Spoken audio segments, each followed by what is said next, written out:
The video presentation, I recall, was very captivating and had us in high anticipation for a day like today. There have been many challenges along the way, but the UDC and the supporting agencies stuck to their guns, and we're here to celebrate what is called Harmony Beach Park. And what a fitting name, as we believe that it will not only enhance the aesthetics of this lovely tourism capital, Montego Bay, but it will provide some tranquility and harmony and a well-needed source of recreation and pride for our citizens of this community and all who will visit. It is going to be a place for health and wellness, a place to even make memories. It is indeed a proud moment for all of us. The Most Honorable Andrew Holness, Prime Minister, Dr. the Honorable Horace Chang, Deputy Prime Minister and Member of Parliament for St. James Northwest. In absentia, our Honorable Minister of Tourism and Member of Parliament for St. James East Central. I must apologize on his behalf. He is unable to be with us today, and his absence is unavoidable. Mrs. Marlene Malahoo Fort, Attorney General and Member of Parliament for St. James West Central. Senator Charles Sinclair, Councillor, Montego Bay Northeast Division. Senator Ransford Braham, Chairman, Urban Development Corporation. Mr. Heroy Clark, Member of Parliament, St. James Central, and Mr. Homer Davis, Member of Parliament for St. James South. Mrs. Audrey Sewell, Permanent Secretary in the Office of the Prime Minister and Ministry of Economic Growth and Job Creation. His Worship, the Mayor, Leroy Williams, Mayor of Montego Bay and Councillor for St. James Northwest. The Honourable Bishop Conrad Pitkin, Custos Rotalorum of the Parish of St. James. Honourable Godfrey Dyer, Chairman, Tourism Enhancement Fund. Ms. Heather Pinnock, General Manager for UDC. Dr. Kerry Wallace, Executive Director of the Tourism Enhancement Fund. Mr. Winston Dare, from the Montego Bay Advisory Committee of the UDC, and Mr. Donald Mullings, Managing Director of M&M Jamaica Limited, members of the media, and of course our viewing audience who are connected this afternoon via the UDC and JIS YouTube pages. We know many of you would love to be here to witness firsthand this propitious occasion, but due to COVID-19, it is just not possible. You, however, have a front row view on the virtual platform, and we are delighted to have you. Welcome, one and all. Harmony Beach Park is the UDC's flagship project and is reflective of the Government of Jamaica's thrust to expand green spaces in urban areas. Please note that after each speaker, in keeping with the protocols, the lectern will be sanitized. Speakers are therefore asked to approach the lectern only after sanitization is complete. And later on, I will, with your permission, remove my mask. The national anthem of Jamaica.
Thank you.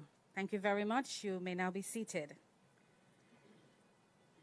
Bishop the Honorable Conrad Pitkin, Custos Rotalorum of the Parish of St. James, will now offer prayers of thanksgiving and blessings for this wonderful facility. Custos.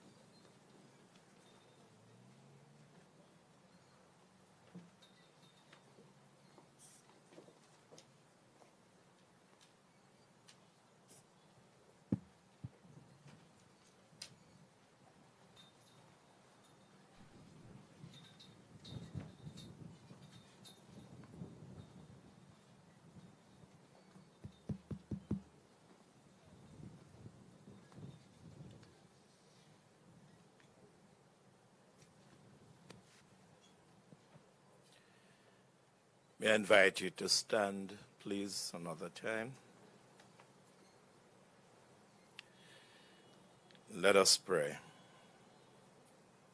Gracious Lord, it is with a sense of gratitude that we approach you this afternoon, giving thanks for all the vision and insight of those in whose hearts you have placed the concept of this park. We pray for your continued blessing upon our Prime Minister and on the members of his cabinet. Grant them wisdom and courage to create facilities and improve amenities for the citizens of this nation. Almighty God, you created the world and gave it to us. Therefore, as leaders, help us to ensure that all citizens share in the benefits of this park. Bless all those who will use these grounds, whether for recreational purposes, group meetings, offices, or either as buyers or sellers. O Lord, let everyone who enters this park come to admire the use of natural material and light, the dignity of the laborers, and the beauty and functionality of the furnishings. Grant them your fullness of peace and joy. May good conversation, willing collaboration, hearty laughter, and the love for you rest in our hearts. Help our citizens to see themselves as working for the common good of each other and find joy in contributing to the progress of our city, Montego Bay. O Lord, grant us freedom with discipline, motivation with understanding, and determination with compassion. Give us the will for self-preservation and the strength and power to help those who are willing to help themselves. Bless us with your heavenly and earthly bounties, and never let us be in want. Heavenly Father, let us realize that you have given us riches, not given us of any other nation under the sun.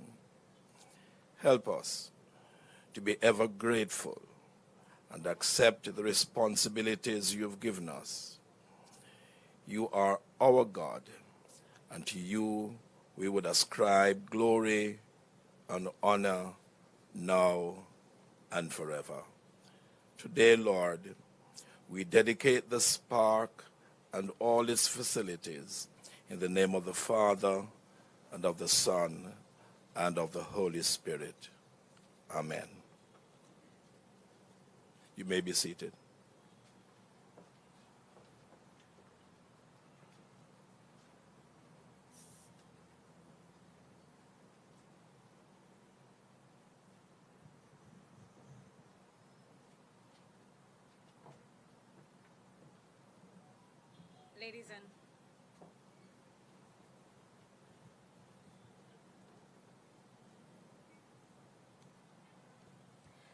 Ladies and gentlemen, there's perhaps none so happy this afternoon as the first citizen of this thriving city of Montego Bay. Please welcome with opening remarks His Worship the Mayor, Councillor Leroy Williams. Put your hands together for him, please.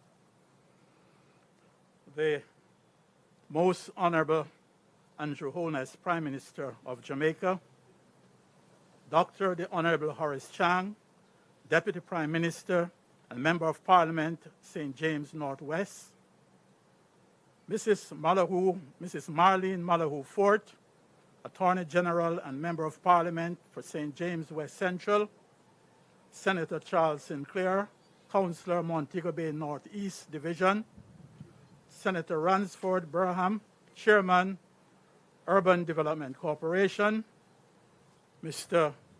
Heroy Clark, Member of Parliament, St. James Central,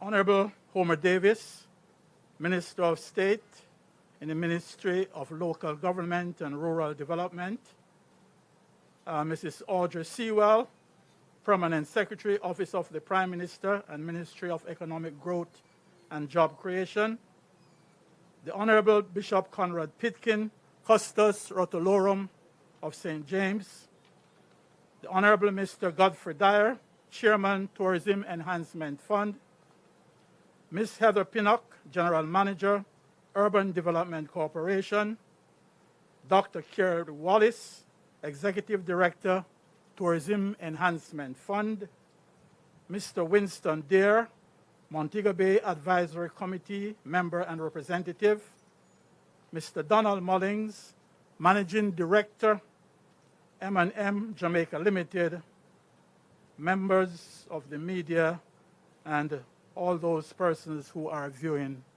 online.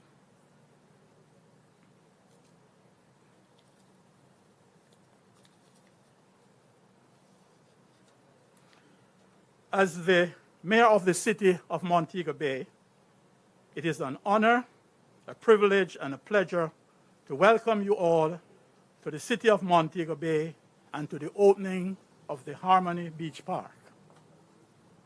37 years ago, the foreword in Montego Bay, a book written by noted author and historian Clinton V. Black, referred to Montego Bay's white sandy beaches that appeared as a sea of gold under the sparkling rays of the tropical sun. Inviting and enchanting waters of the blue Caribbean Sea and verdant countryside made Montego Bay the closest thing to paradise. Since then, there has been significant infrastructural development, and with the addition of the awesome and immaculate Harmony Beach Park, what then must Montego Bay be called? The St. James Municipal Corporation will sponsor a poetry writing competition among high schools and tertiary institutions in Montego Bay depicting the city's beauty. Perhaps, with the inclusion of the Harmony Beach Park, it will now be referred to not as the closest thing to paradise, but paradise itself. This 16-acre property, popularly referred to as Dump Up Beach, has been transformed into a state-of-art beach park. This construction was carried out in tandem with the Montego Bay Waterfront Rehabilitation Project aimed at repairing the grounds, protecting the closed harbor, Aquasol, and Gunpoint beaches. This beach park is poised to change the city's landscape and provide a world-class recreational facility with a jogging trail, soft and hard landscaping, an outdoor amphitheater, multi-purpose courts, a children's playing area, food kiosks, a boardwalk, among other amenities. This augurs well for the city of Montego Bay, not only because of the value which it will add to the tourism product, but will also improve the social lives of our citizens and foster positive interactions. Let me assure you, Prime Minister, that the St. James Municipal Corporation and all our stakeholders will be playing our part in ensuring that Harmony Beach Park becomes the attraction that will be a must-see. In addition, there will be respect for the rules and regulations governing this facility, and peace, tranquility, and togetherness will be the order of the day. I am confident that under the management of the UDC, Harmony Beach Park will become a place to unwind and relieve our citizens of some of the stresses of life. Ladies and gentlemen, while we bask in today's opening of the Harmony Beach Park, of which we are most grateful, I must use this opportunity to call on the government post-COVID for help with the development of Gerard Park. And I want to underscore post-COVID. As we all know, Gerard Park was once the premier sporting complex in Western Jamaica. However, with the coming on stream of the Catherine Hall Multipurpose Stadium, Gerard Park has lost its appeal, and activities there have been few and far between. I think Gerard Park facilities should be rehabilitated and should be used to complement the Catherine Hall Stadium while providing additional recreational space for our citizens. In the same breath, I know that plans are being finalized for repair works to be carried out on the running track at the Catherine Hall Stadium. I ask that those be fast-tracked in anticipation of the return of sporting events to the facility, especially track and field meets to include our Western relays. Today, ladies and gentlemen, is indeed a great day for our friendly city, the parish of St. James and Western Jamaica. This Harmony Beach Park will certainly enhance the aesthetics of Montego Bay and will make our city a place to boast about both locally and internationally. The St. James Municipal Corporation is in full support of this development and applauds the UDC for its foresight. This is indeed a beautiful place. I would like to encourage the citizens who will be using the park to be responsible and to take care of it for the next generation and the next. Ladies and gentlemen, let us make a concerted effort to preserve the Harmony Beach Park. I thank you, and God bless you all.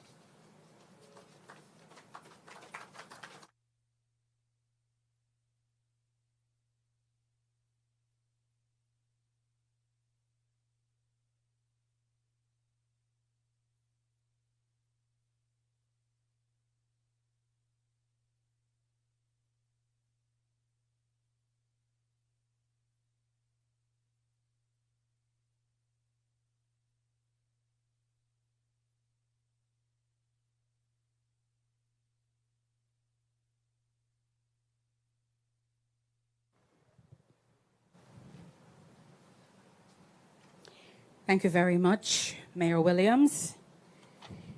And having established the protocols at the top of the program, I encourage the speakers that follow to abbreviate, if you will. I mentioned earlier that this space was formerly called Dump Up or Closed Harbor Beach Park. The park was renamed through the Name the Park competition, in which members of the public submitted and voted for their favorite name. Special thanks to the competition steering committee, members of the public who submitted an entry, and also those who voted. They are to be congratulated on selecting a fitting name. And it is fitting that we hear from someone who had a direct hand in the construction of this beautiful space that so many Montegonians have already started to boast about. And if you're in the streets, like I am from time to time, you will hear the conversations. I smiled yesterday when I heard a lady telling her friend that she was going to send for the children in country. And she figured that they'll probably take 10 of them at a time, but she was planning for the park. So UDC, just so you know, there's a lot of anticipation out there, and I know it will have to be managed. But please help me to welcome to the lectern the Managing Director of the contracting company responsible for executing the Government of Jamaica's and its partners' vision for this park. A round of applause for Mr. Donald Mullings, Managing Director, M&M Jamaica Limited.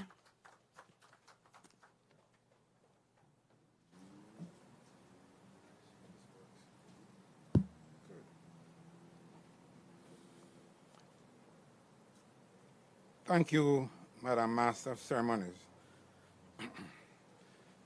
Most Honorable Andrew Honest, Honorable Dr. Chang, and I'll take your cue. All other protocols observed. We at M&M feel special, honored, privileged, and gratified to have been selected by UDC as their partner to create this awesome and immaculate park. Did I get it right, Your Worship? I remember another park like this one. It was some 19 years ago. The government of the day wanting to convert a dust bowl across from the Jamaica Pegasus into what was considered at the time as a game changer for the city of Kingston, laid hand on a young architect, Heather Pinnock. All of us know, most of us at least, would have seen the result of it, Emancipation Park.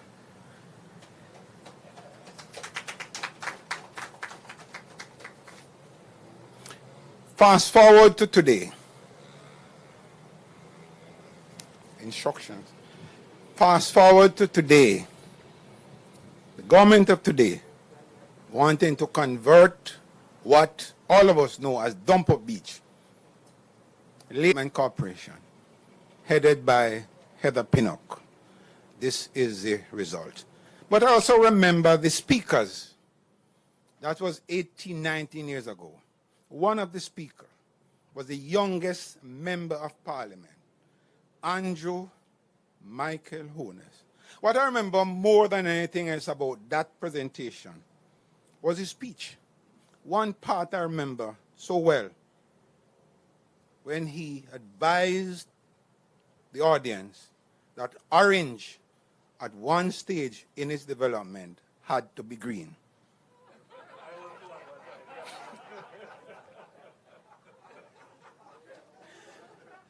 Today, who do we have as our guest speaker? And, not the contractor, and the Prime Minister. Our guest speaker, the Most Honorable Andrew Michael Honest. I remember more than anything else, naturally, the contractors. M&M Jamaica, a young contractor, young architect, young member of parliament, a young contractor, working with the National Housing Trust.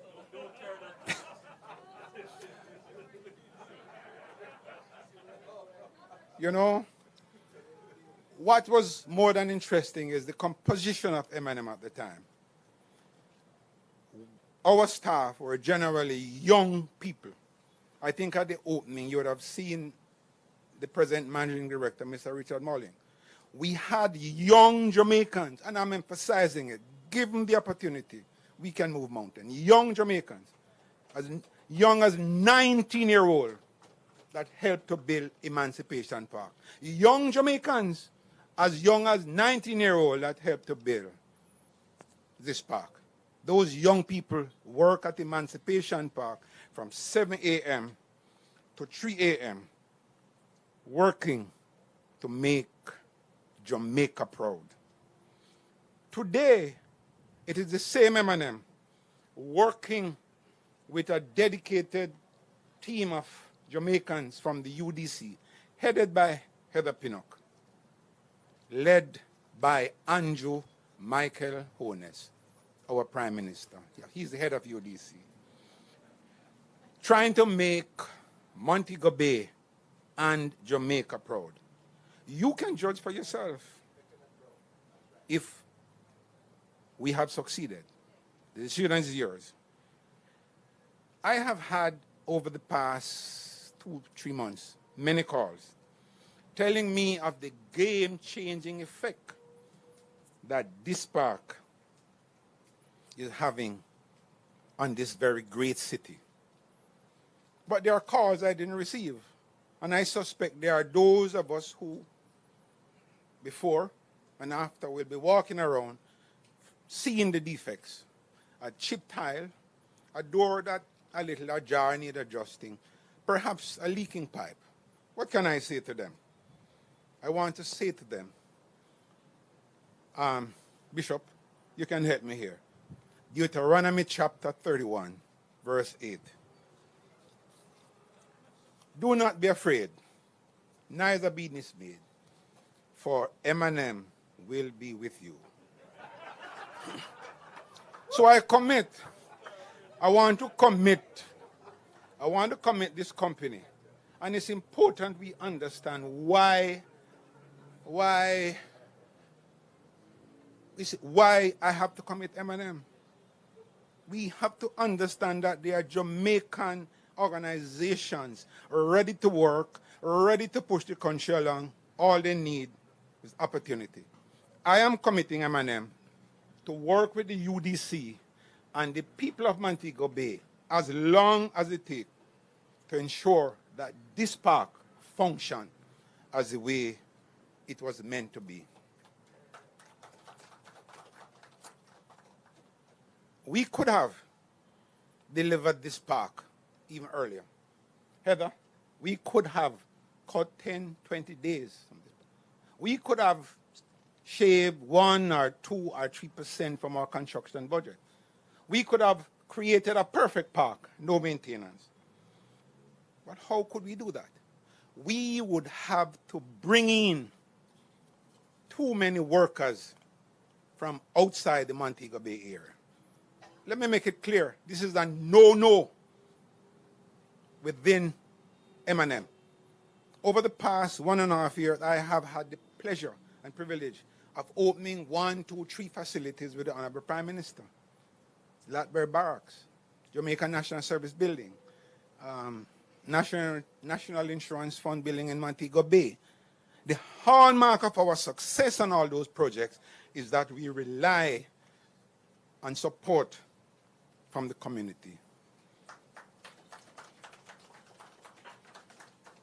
We want the community to be part of the process and take ownership of what we build. M&M operates on a premise, and I really hope it's copied, that the development of Jamaica is only meaningful if we develop the Jamaican people as we go along.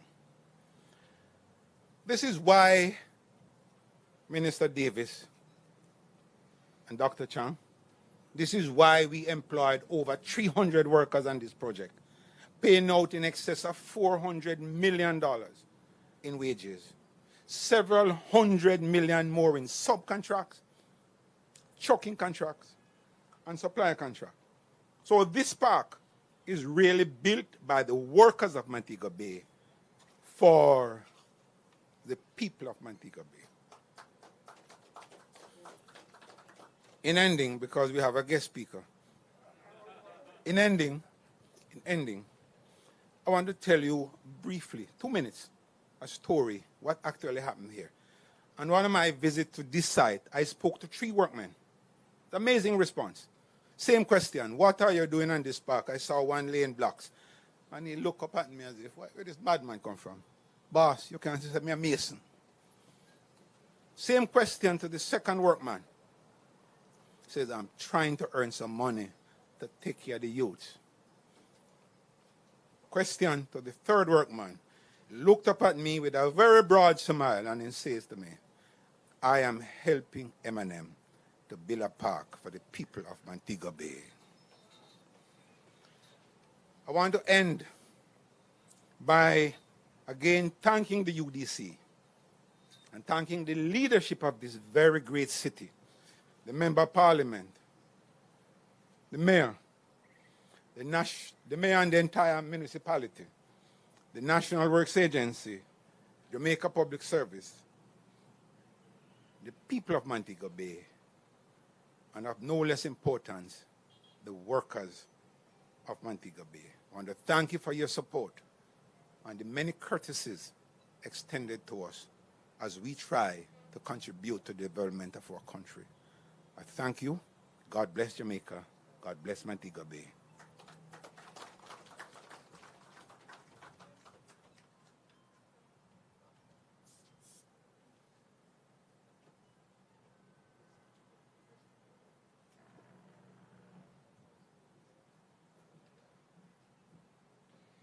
Thank you very much.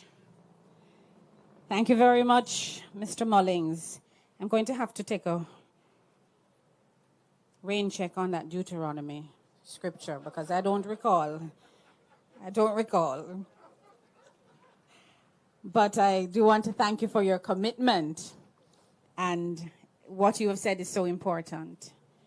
Built by the people of Montego Bay, for the people of Montego Bay and all its visitors that I'm sure the welcome will be extended to over time. Thanks again. Of course, if you're joining us online, a very special welcome to you if you're just tuning in. We invite you to show your support by asking questions in the chat. Feel free as well to share the live stream, and please use the hashtag Harmony Beach Park Opening. That's hashtag Harmony Beach Park Opening.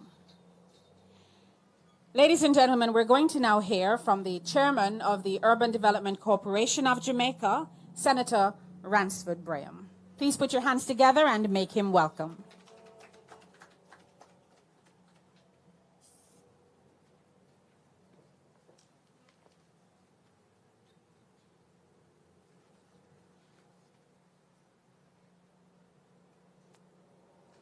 Prime Minister and other dignitaries present. It's a privilege for me to be here today, and I just want to say 2 or 3 things. And Mr. Mullins, I hope that I don't extend myself as long as you did, although it was quite interesting. And since I mentioned Mr. Mullins, Prime Minister, there's a certain monument that is to be moved to the park. And the general manager and myself, we were discussing who could we get to move it to the park from another space in Montego Bay. And as Mr. Mullins spoke, we were so inspired. And so Ms. Pinnock is going to speak to Mr. Mullins so that that monument will be brought to this park free of charge. And I think you should put your hands together for such an excellent situation, Mr. Mullins. Thank you very much. But it was about in 2000 and late 2016, Prime Minister, that I was asked to be the chairman of the UDC. And I came and I agreed. And then one of the first visits was to Montego Bay. And I had a meeting with some of the citizens and some of the senior leaders. And there were several discussions. And at the end of the day, I was told that if the UDC wanted to redeem itself, it could start by building the park. Of course, there were many who were skeptical and had pronounced that it was impossible. And I am very happy today that it is in place. It has some more work to do, but it is already very beautiful. And Prime Minister, it is a privilege members of this wonderful city. It's a privilege that this organization and others have been able to assist the city in such a wonderful facility. I want to just say, Prime Minister, that there is one other thing that I would wish to say. As a boy, I grew up on the Waltham Park Road, and once a year the church I attended will go on what we call outing. And that would normally be a big country bus, people of the church, and the community. Outing was a very important pastime for those of us who had nowhere to go. And the name for it is no more modernized, Prime Minister. But when I came here today and I look at the beach, and I said to myself, outing, outing, outing. People from Kingston and all over Jamaica will be coming to enjoy this park. And then the third thing I want to say is to thank Prime Minister, some people, for their efforts. I mean, Ms. Pinnock will do the vote of thanks, but it would be really remiss of me if I came up here and I did not acknowledge the board that started with me in 2016. The Montego Bay, as I used to call them, the Montego Bay Lobby. And that comprised of Mr. Winston Deere, Mr. Hicks, and Mr. Pearson. They were very vigorous and out of order. But that board, and I want to single out Mr. Deere because, of course, he really committed himself and assisted us in trying to get this park done. And similarly, Prime Minister, the new board, and of course, I want to mention our Deputy Chairman, Dr. Glenn Christian, who was a tower of strength in this matter. Prime Minister, I want to thank the members of Parliament, those who support Minister Edmund Bartlett, who supported us in this endeavor. May I also, Prime Minister, mention our Permanent Secretary, Ms. Audrey Swell. I have learned the value of a Permanent Secretary. And I have been sticking very close to Ms. Swell. But Ms. Swell has been a Trojan, and indeed, Prime Minister, she's an excellent civil servant, and we are grateful to have the opportunity to work with her.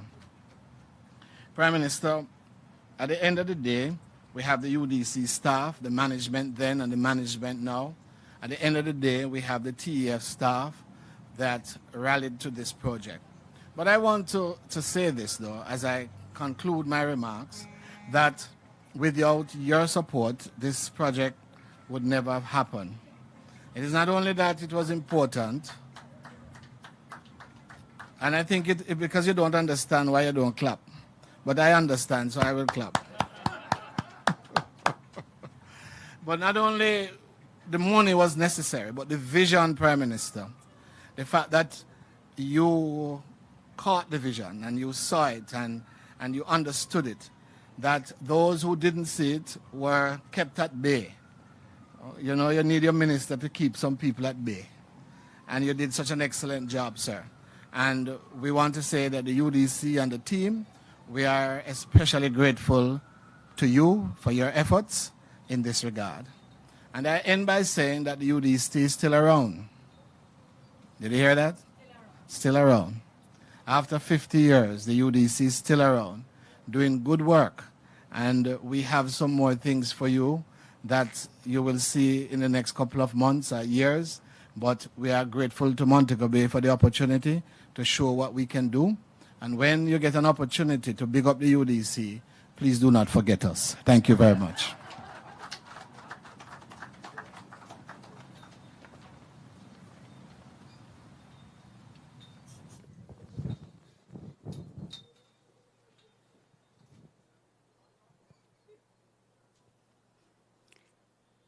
So, ladies and gentlemen, if you didn't know, outing is in. All right. Yes, after COVID, and it too shall pass. I don't know where in the Bible you find that one, but I know it's there somewhere, right, Costas, Bishop? Thank you very much, Mr. Graham. Thank you for sharing the vision with us here in Montego Bay. I'd like for all to know, those persons joining us online in particular, that the park is a free access public beach. Did I say FOC? It is free of cost when things are back to normalcy. And as soon as things get kicking here, it will be a free access public beach. And some of the park features include a 600-meter jogging trail made from sustainable recycled rubber. I believe we have 2 children's play areas with play equipment, a promenade and seat wall along the beach side. And one other very important feature that I want to mention is the renewable energy through solar panels that have been utilized here. And that's very important as we talk about sustainability. And of course, there's much more. Later on, you will get a chance to see. This project has many godfathers. We've heard from some already. And it is fitting that we hear from the primary funding partner, the Tourism Enhancement Fund, TEF. So let's make welcome TEF's chairman, Honorable Godfrey Dyer. Make him welcome. Put your hands together.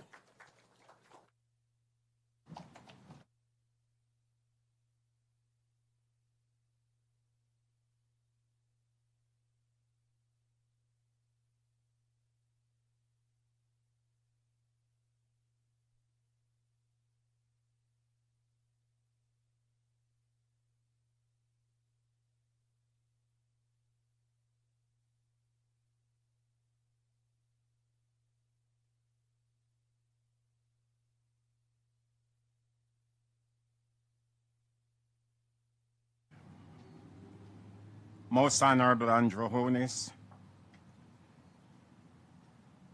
ON, MP, Prime Minister, distinguished ministers,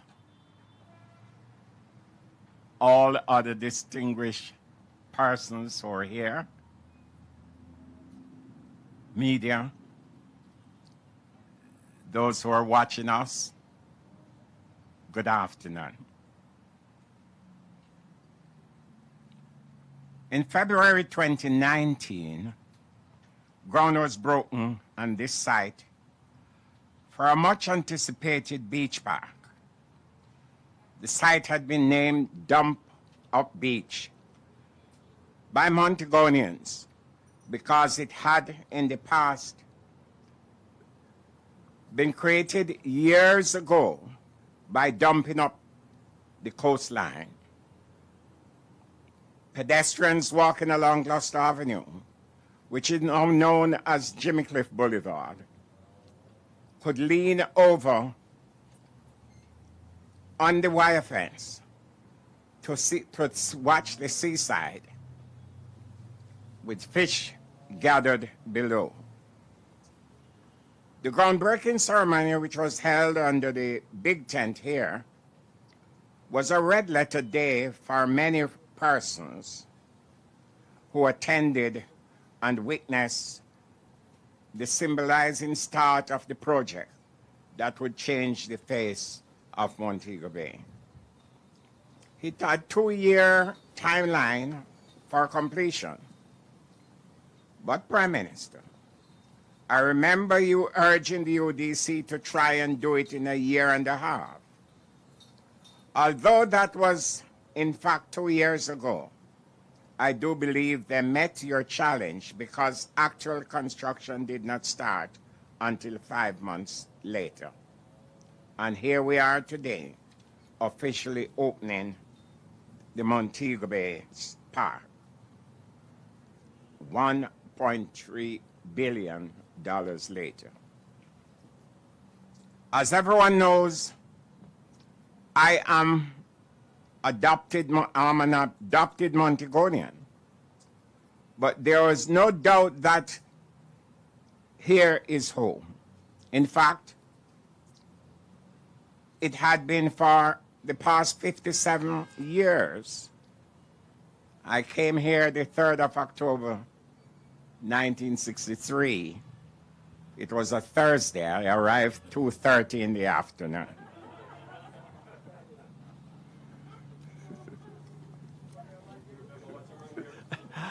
I was wearing some clothes.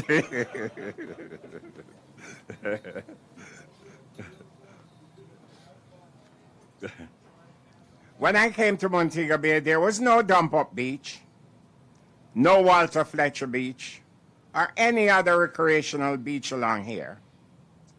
There was no Pier 1, no TAJ Collectorate, no LOJ Complex. In fact, all the land on which these places are now located, they were non-existent. It was the vision and entrepreneurial spirit of the late Honorable Anthony Hart, supported by the then government, that resulted in the dredging and dumping up of the Bogla Islands to create Montego Freeport, and the UDC's dredging of coastline from the western tip where the old hospital park, going westward, past home of the late Custis, Honorable Walter Fletcher, which is now the local office of the UDC. Next door to Mr. Fletcher's home was the Montego Bay Yacht Club, and boats would be anchored there daily.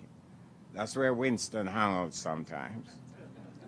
So believe it or not, all these parcels of land emerged from what was the wide open sea. And Doctor's Cave and Cornwall Beach were the only two beaches in town. There were also two fishermen beaches, one behind the parish library. The beaches on other space west of Howard Cook Boulevard, including Sumfest site, Catherine Hall, came years later. When UDC created Dump Up Beach, it provided Montego Bay with a well-needed facility for recreation. It has even hosted an international sport event, a huge circus, and numerous other events, such as church services. We now have this development, the Harmony Park Beach, which was cemented at the meeting of the UDC Advisory Committee, chaired by Mr. Winston Deere. And as chairman of the Tourism Enhancement Fund, with support from my board, I was able to give a commitment to partner with the UDC to fund to the tune of $600 million. This was in keeping with the policy that the resort areas that contributed to development and growth of the tourism product should benefit from the proceeds of the industry.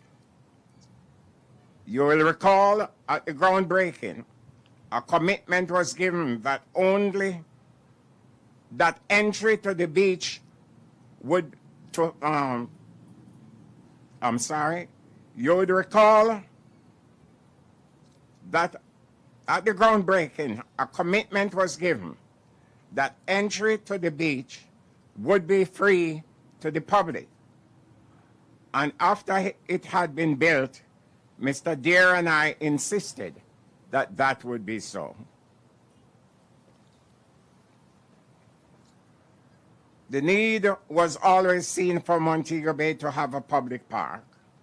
We recognized that the city was growing at a fast pace, and with commercial development and the west tourism expansion of the east, there was need for a breathing space where adults and children, visitors and locals could find harmony.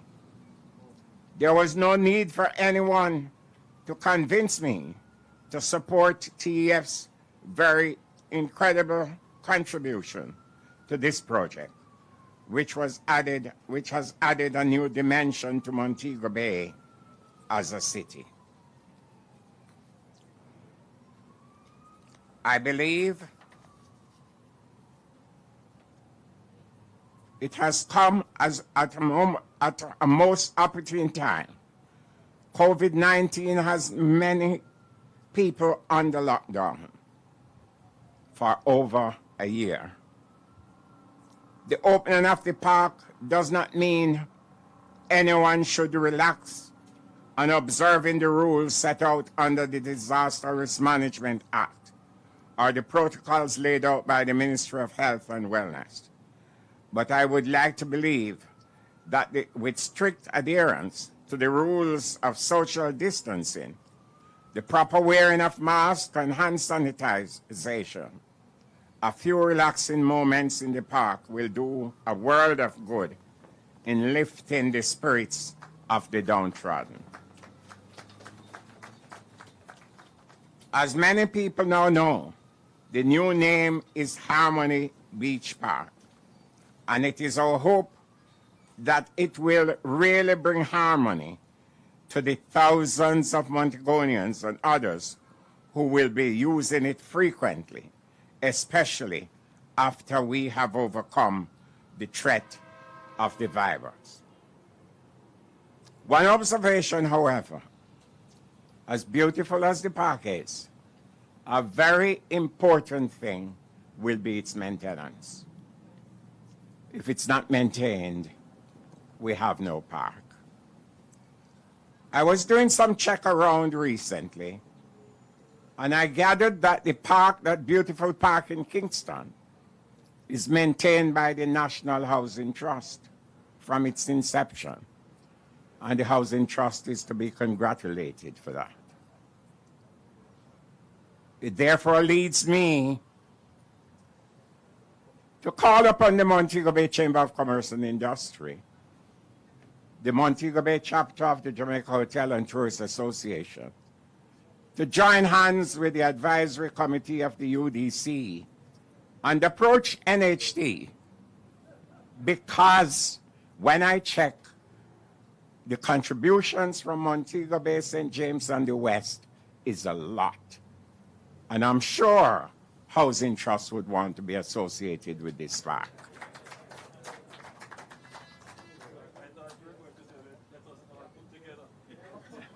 And technically, sir, if Housing Trust does it, we're all doing it because we contribute to that. Thank you.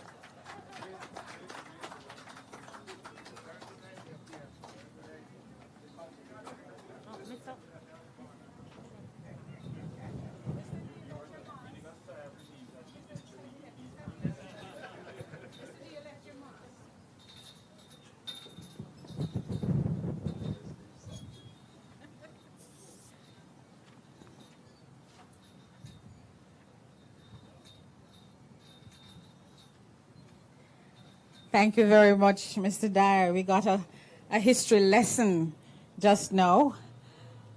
I also have some memories. They don't date as far back, mind you. But we used to look at it, right, Charlie? From across the hill there when we were students at the Mount Alvernia Prep School. All right.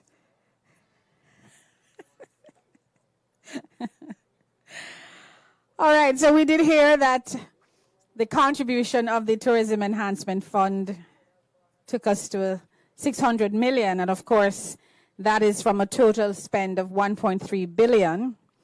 And we must acknowledge the other funding partners at this point in time, to include the UDC's parent ministry, the Ministry of Economic Growth and the Job Creation, and also the Inter-American Development Bank, IADB, as well as the St. James Municipal Corporation. So we must acknowledge these collaborators because we're all in this together.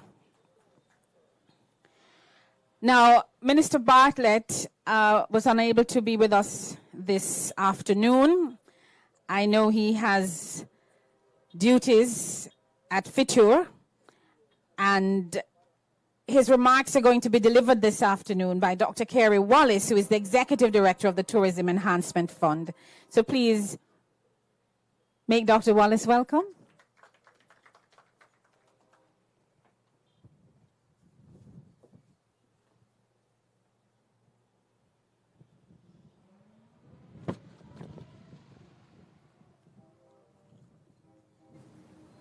Thank you, Madam Chair.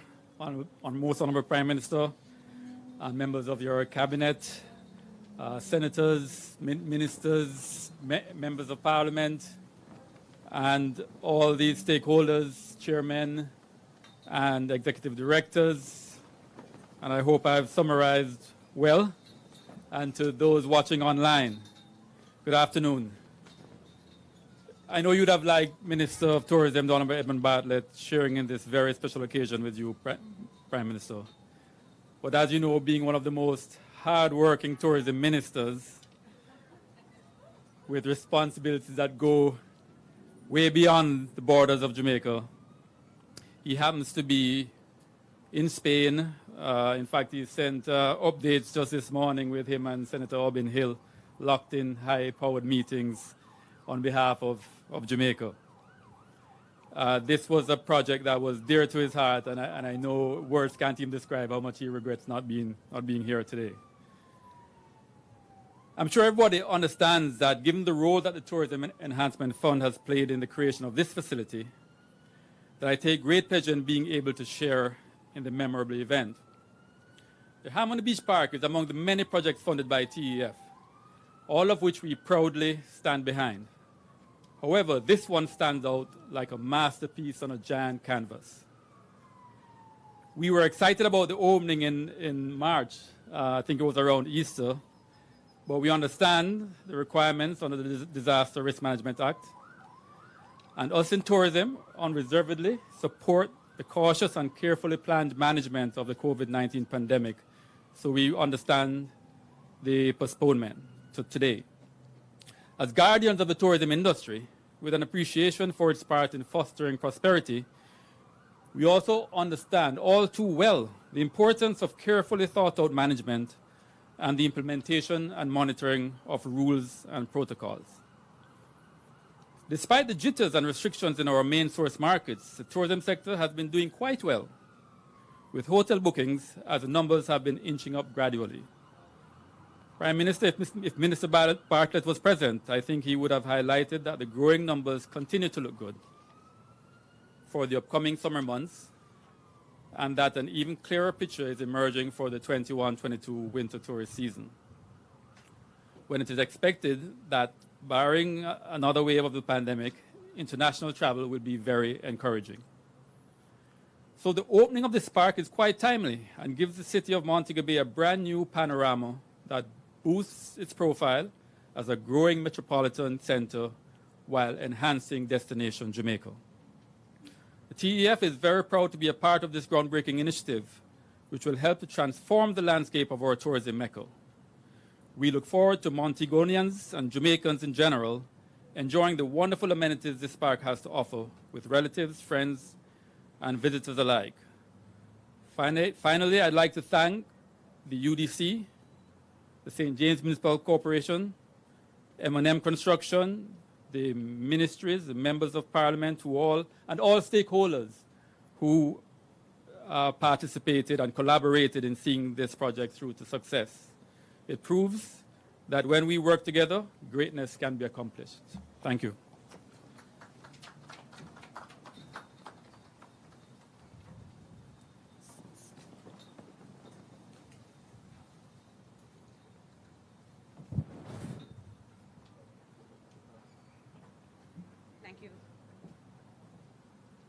Thank you very much, Dr. Carey Wallace. When we work together, great things can be accomplished. And as they say in another agency of the Ministry of Tourism, together everyone achieves more when we have that team. Thank you. Quite an enhancement it will be to our tourism product. And when we have a chance to market Montego Bay, I'm sure that will become one of the selling points. Thank you, Dr. Wallace. I'd like to let you know that there are exciting anchor shops opportunities available here at Harmony Beach Park. The UDC is inviting individuals to submit proposals to build, lease, and operate anchor shops right here at this beach park. Spaces will range from 3,200 square feet to 5,000 square feet.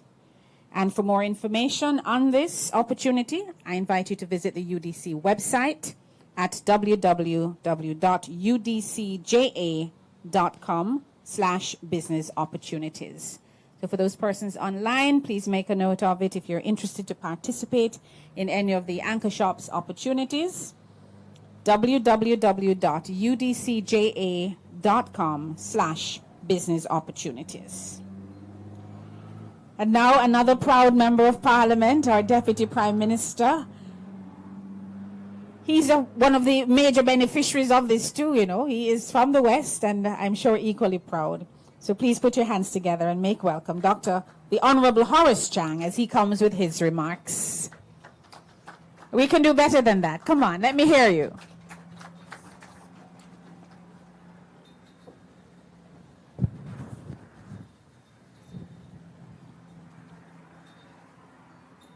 Thank you, Madam Moderator. Won't breach your charge, but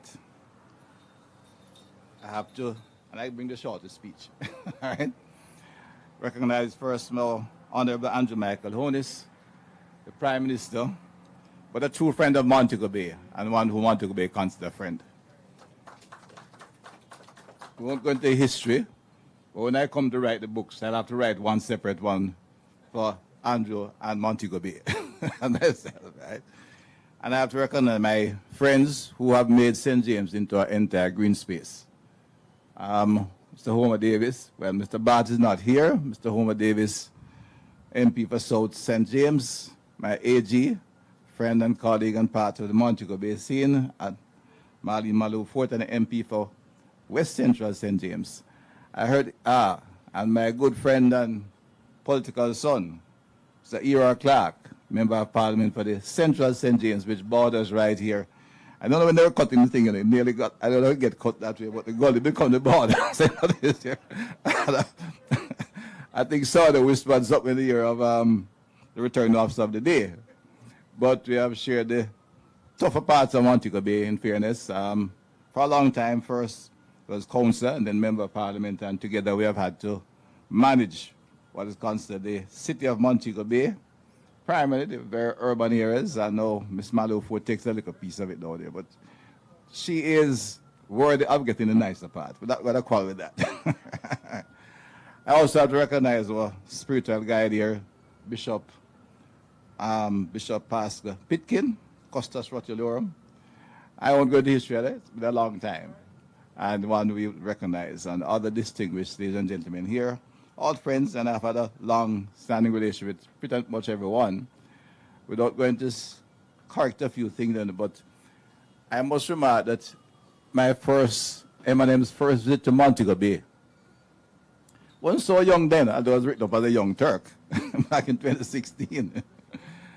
And a contractor called me and told me I had a contract to build some gully wall in middle of Montego Bay, but got about 4 months before the election, but they were afraid to come into Montego Bay, where the place was. He was warned not to come into Montego Bay and start construction there. In fact, so I went to meet him, and he realized that they had gotten a contract to rebuild the wall in Canterbury, which is known for many other reasons, well known.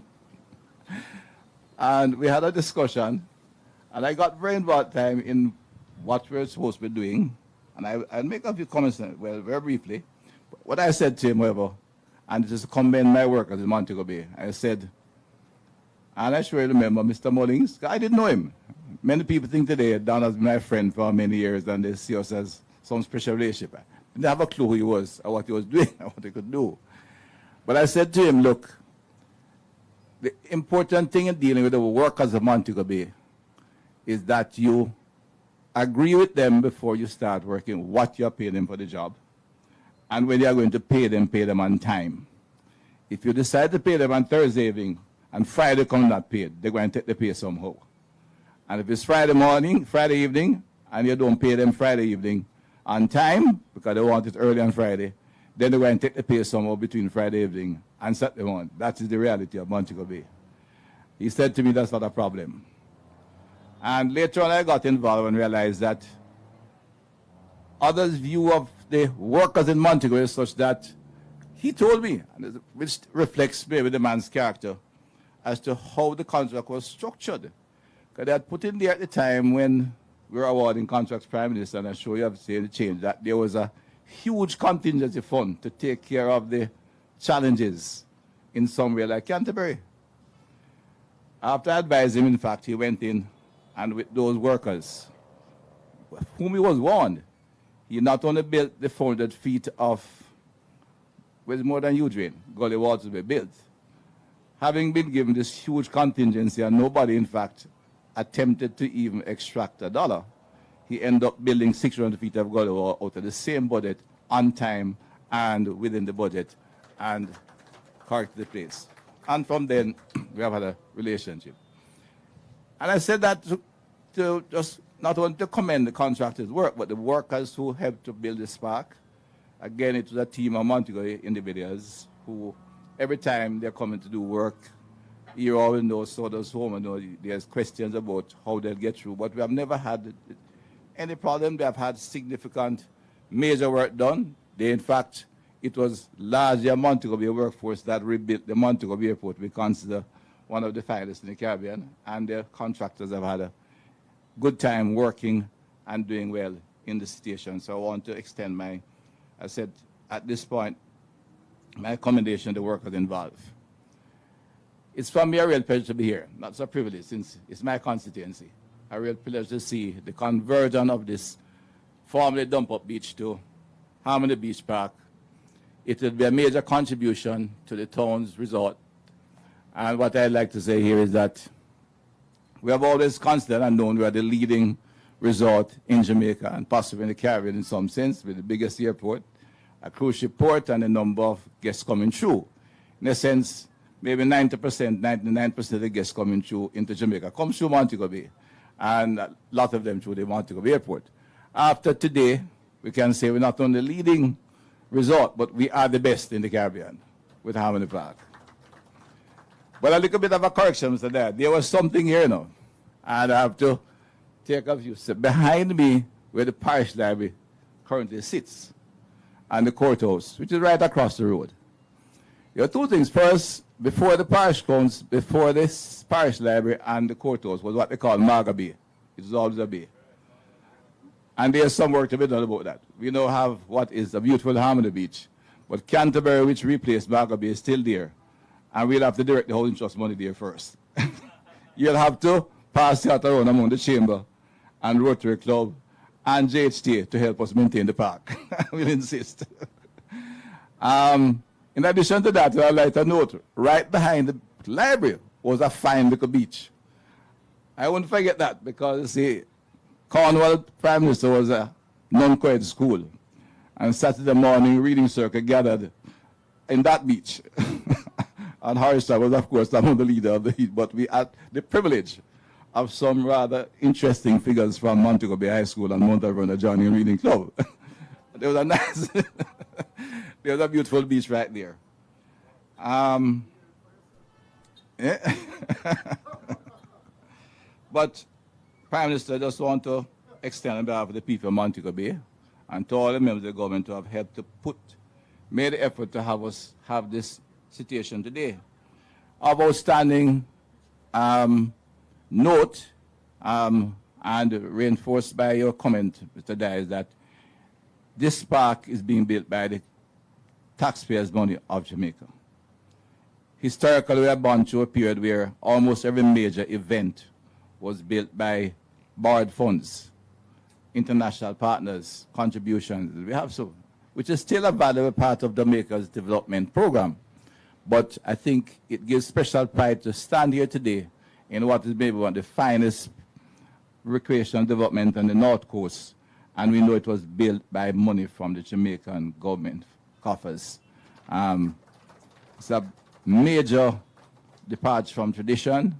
We're going through a challenging time, yet we're able to do it.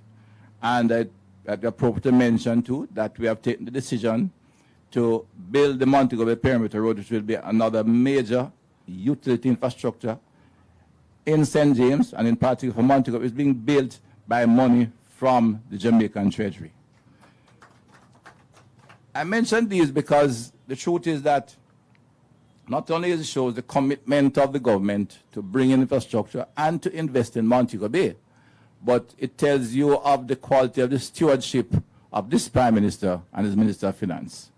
Because if what we have gone through last year under COVID-19, which the last figure I heard not only hit the revenues tremendously, but hit the economy by nearly 12.5% decline in GDP, I shudder to think whatever happened even 7 years ago if we were not in government and had someone like Andrew Holness and Nigel Clark in the government managing the economy of the country.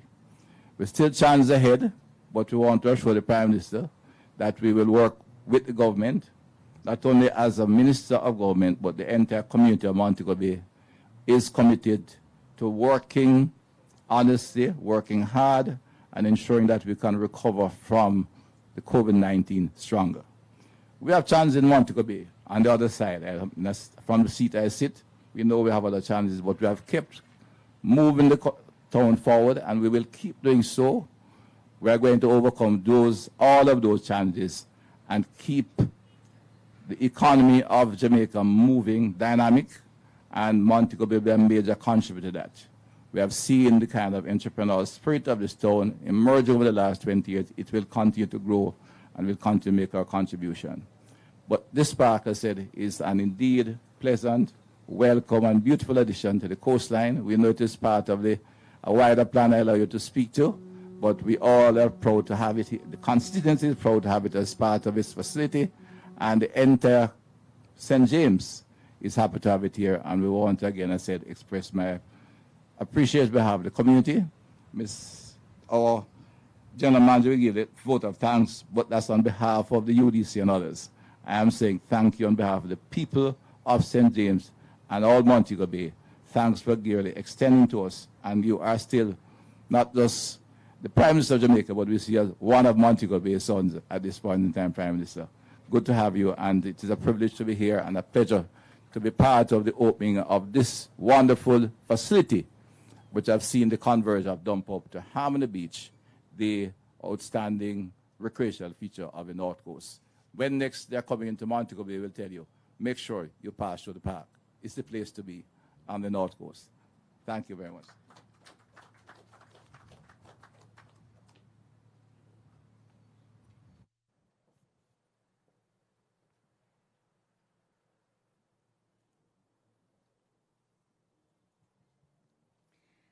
Thank you very much, Dr.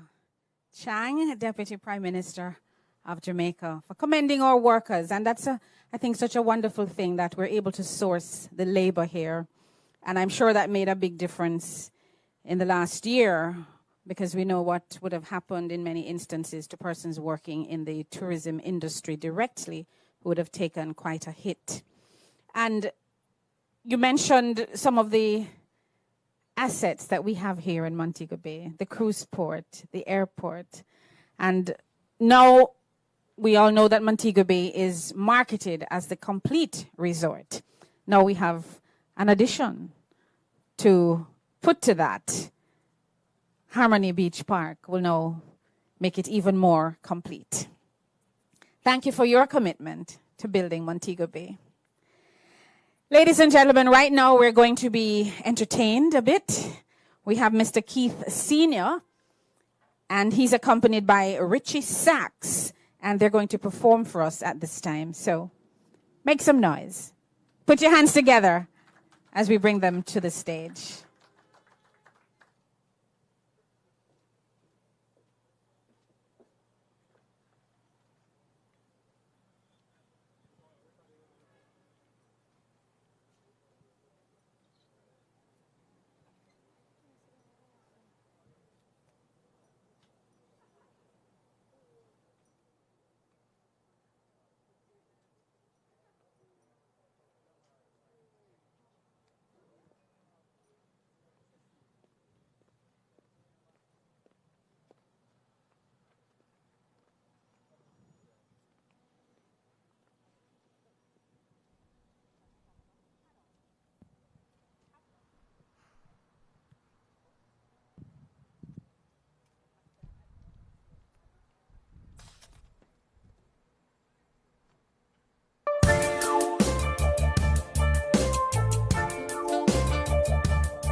I believe you can hear me, yes? Okay. I was about to proceed without this, but it's back. May I have another round of applause for our young men, talented and entertaining us this afternoon. Keith Sr. and Richie Sachs. And I sat there and I could just imagine, you know, some music going on in the background. You know, I saw a wedding over there under the tree. All kinds of wonderful things happening in this space, you know. Wow. Ladies and gentlemen, he describes himself as the builder. And all across Jamaica, we're seeing remarkable transformation of roads, the planning of new cities, as we reinforce our place towards developed status. Let us receive, with a keynote address, the Most Honorable Andrew Holness, Prime Minister of Jamaica.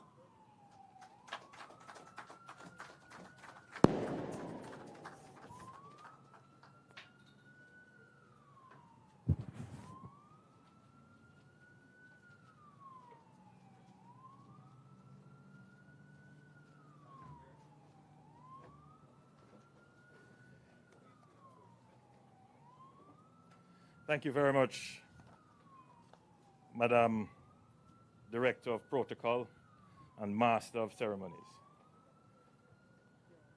Marlene Stevenson Daly. You have encouraged us to adopt the protocol, but such adoption cannot be my strategy, as this is such an officious event that I have to abide by the standing protocol, which is to acknowledge the august body of individuals gathered here directly so. So let me acknowledge the President of the Republic of Montego Bay, Dr. the Honorable Horace Chang, Deputy Prime Minister and Member of Parliament for St. James Northwest, in whose constituency this park is located. Then, let me acknowledge Mrs. Marlene Malahou Fort, the Attorney General of Jamaica and Member of Parliament for the adjoining constituency of St. James West Central. Let me acknowledge Mr. Heroy Clark, Member of Parliament for another adjoining constituency, St. James Central. Let me acknowledge Senator Charles Sinclair, Councillor for the Montego Bay Northeast Division. Is this the division in which the park? But the constituency. But yes, from the constituency of Northwestern. Let me acknowledge as well the first citizen of Montego Bay, His Worship the Mayor Councillor Leroy Williams. We have here with us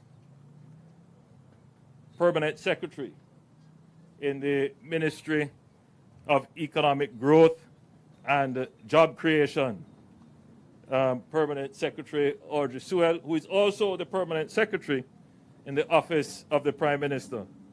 And I see my very good friend, Minister of State in the Ministry of Local Government and Rural Development and Member of Parliament for a distant constituency, St. James. St. James Southern, the Honorable Homer Davis. Let me also acknowledge the Chairman of the UDC,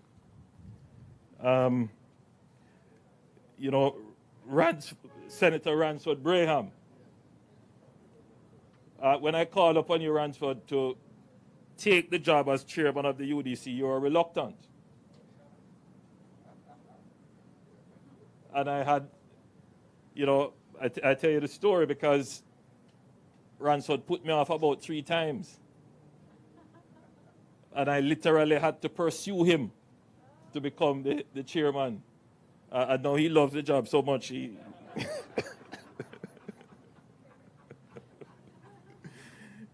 I didn't have to ask him twice if he wanted to be renewed as chairman. Let me acknowledge the Honorable Custos Rotolorum for St. James, Bishop Conrad Pitkin. Thank you for your invocation. Now, I've learned so much listening to the Honorable Godfrey Dyer. How many years ago was it that you came to Montego Bay? 57. That time I was not even thought of. On a Thursday. At 2:30 in the afternoon.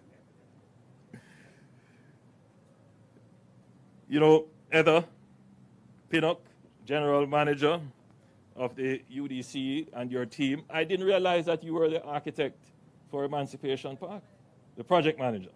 Good, good. Still the architect of the project. The challenge, of course, with going through the list in detail is that you always have to survey the audience and see if I have left out anyone. And so I don't want to get into any trouble. So I'm just consulting my list, and I see that I have to acknowledge my good friend Kerry Wallace. Kerry, you are at the TEF, the TEF. Good. Now, in February 2019, we broke ground and commenced construction of Closed Harbor Beach Park. At that time, the government of Jamaica committed to delivering a world-class public beach facility primarily for the benefit of the residents of Montego Bay and St. James and the wider Jamaican public. Now, just 3 years later, and despite the challenges posed by the pandemic, we are here at Harmony Beach Park.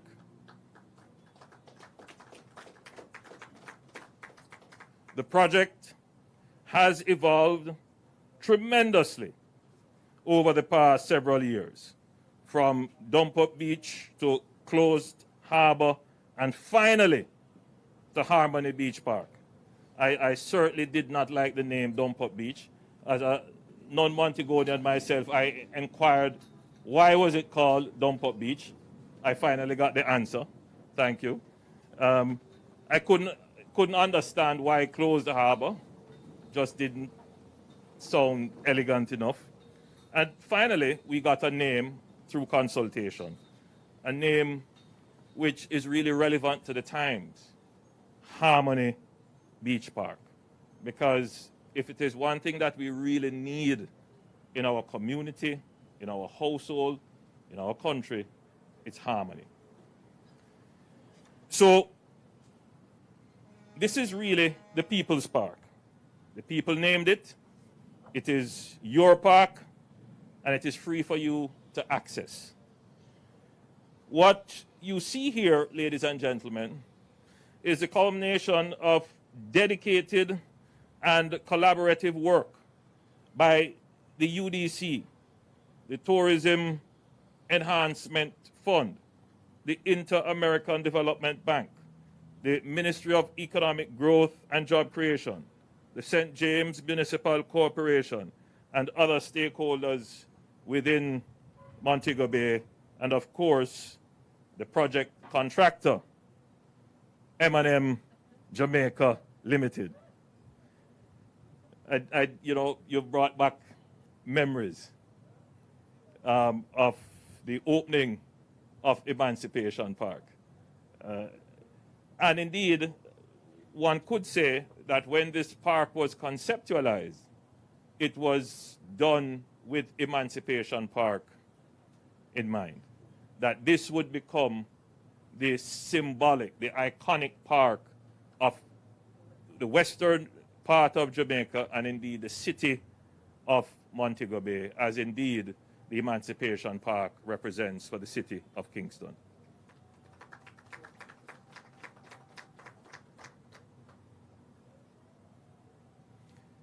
Harmony Beach Park represents the future of urban development in Jamaica.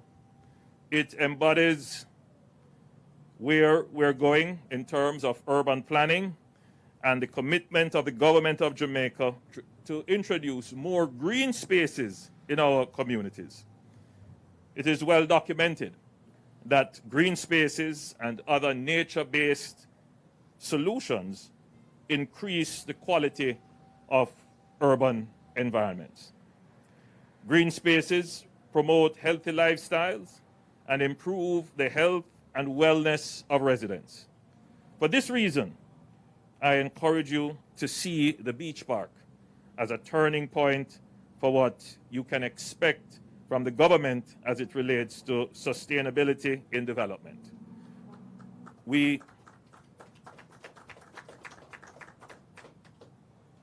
we recognize that development must be sustainable if it is to offer long-term benefits. Ladies and gentlemen, your government has invested $1.3 billion to develop this 16-acre beach park for your free use. And I want to be careful with the word free. It might be free to the user, but it is not free to the people, the taxpayers of the country. This park must be maintained. A suggestion has been put on the table that the maintenance of it should fall to the NHD. I will have to hear what the NHD board thinks about that. Well, I will hear what the board. I'm the minister for the NHD, but I will hear what the board thinks. I will have to be advised as to the finances of the NHD as to whether or not it could assist.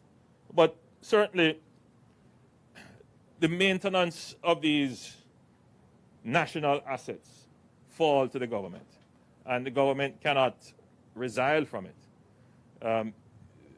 Later on in my presentation, I will explain that, well, it has been explained that there are some revenue earning opportunities within the park itself as to whether or not those opportunities would be sufficient to offset the maintenance of the park that is yet to be established. We'll see that in operations. But nonetheless, the park will be the responsibility of the UDC and the municipal corporation.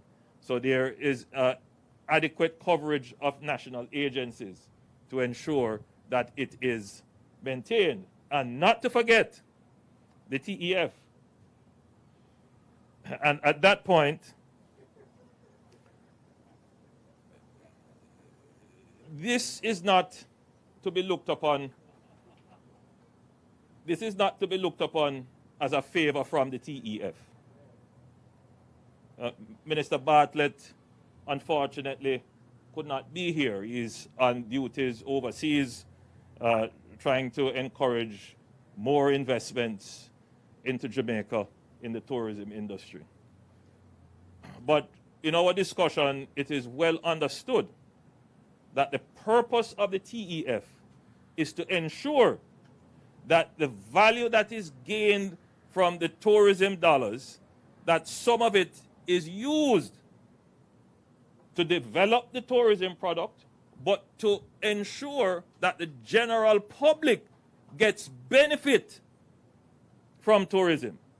And if this isn't a good example of how the wider Montego Bay community can get benefit from the tourism dollars, and I don't know what is. So this is a part of this process of ensuring that the people of Jamaica get the benefit of tourism. The TEF, the Tourism Enhancement Fund, has spent $600 million on this park. And I would say it is $600 million well spent for the people of Jamaica.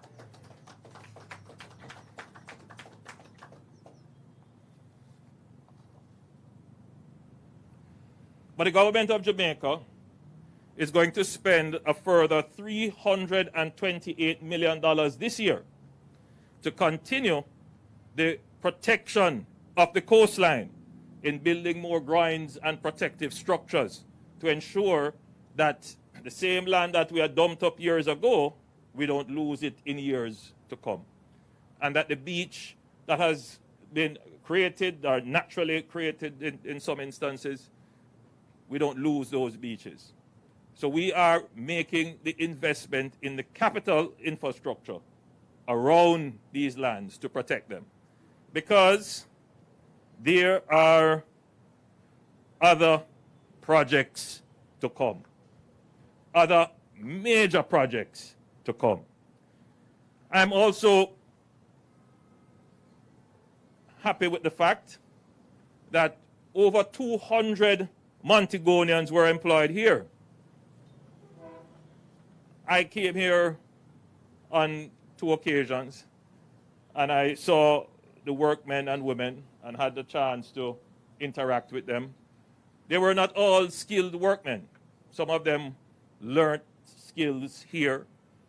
Some of them developed the love for construction and building here. So it is not that we just came, spent $1.3 billion and left. No, we would have left behind a cadre of trained workmen and women, skilled personnel who can move on now to the next project. So Montego Bay would have benefited from the development of construction skills.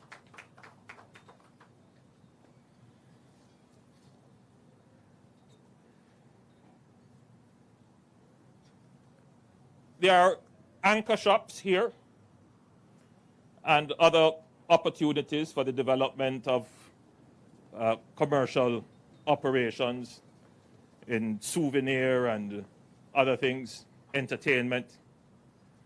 And those opportunities are all going to be made available to the public through a competitive process.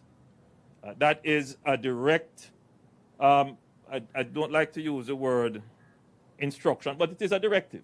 And indeed, it is government policy that we make these opportunities available in a competitive manner. So the advertisements should have already gone out. In fact, I believe some of these shops may have already been let, but there might be still opportunities. So if you are interested, you can go to the UDC's website where we have information about those opportunities. Now, as I've said before, there are other major projects to come. One directive that we have given to the UDC is that all the lands and assets that they own, they should see to their maximum and best utilization. There are many agencies in Jamaica. They hold lands, they hold buildings, they hold other assets. And sometimes they are just there, languishing on balance sheets, not being utilized, not realizing the value that they have. But what is worse is that sometimes they become obstacles to development because the agencies sit down on them, don't use them, and there are innovative entrepreneurial business people in the country, in the society, who see the opportunity and would like to utilize them, but can't get them because of whatever bureaucratic consideration these assets are held on to. Now, I am not here saying that every public asset must be disposed of, but the general principle is unassailable. If you have the asset and you are not using it to its full potential, you should ensure that somebody else gets that asset to use for the best potential. That is how a country grows. That is how a country grows. So I have said to the UDC and to all the other agencies that hold assets, if you are not using those assets, allow someone else who has a better idea, who has the resources to develop it, to develop those assets. I don't want this to be interpreted as the government saying to agencies, give up your assets. What the government is saying to the agencies, use your assets. Use it. If you don't use it, the nature of life is such that you're going to lose it. You're going to lose it because it will have no value if you don't use it. So we have said to the UDC, look at all the parcels of land that you have control over in Montego Bay, right across Jamaica. If they are not a fit for purpose or fit match in your asset portfolio, divest them. Allow someone else who has an idea as to what could be the best use in a competitive process to get those assets and utilize them. And if you have assets that fit your portfolio, that are of strategic interest, don't sit on them. Develop the plans around them to get them developed. This was one such asset. There are several pieces of lots of land right across the city of Montego Bay. And you will be hearing more about the various plans for those assets. We have lands in Kingston on the waterfront, and you will be hearing more about those as well. One plan that I'm particularly happy about is the development of the oceanarium. Is that the proper term? The oceanarium. And that is planned for Montego Bay. This would be a living museum of the ocean. We have several protected areas in Montego Bay, and we want to bring those areas to life. But more than that, it creates another attraction. This is something to come to Montego Bay to see and experience. Not just for foreigners visiting, but for school children who want to understand what is under the sea, but may not be able to dive under the sea to see. So it is also educational. And it would be probably one of the only one of its kind in the Caribbean when it is done. It is not a small undertaking, but the UDC is growing in strength and ambition and is undertaking these projects which are not at its hand reach. It will have to do some tipping to reach it. But that is how you grow and get stronger. So the UDC, I am very happy to see that the UDC is now fulfilling its true mandate, which is to spark development in Jamaica and in particular urban areas. Now, I could not come to Montego Bay and not talk about the game-changing development.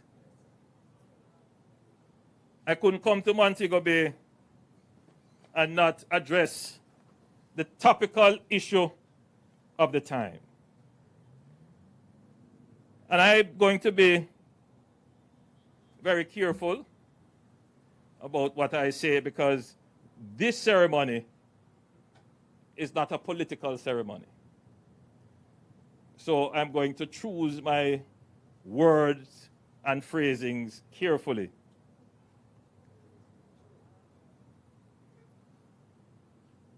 There can be no question that the Montego Bay Perimeter Road is of national importance.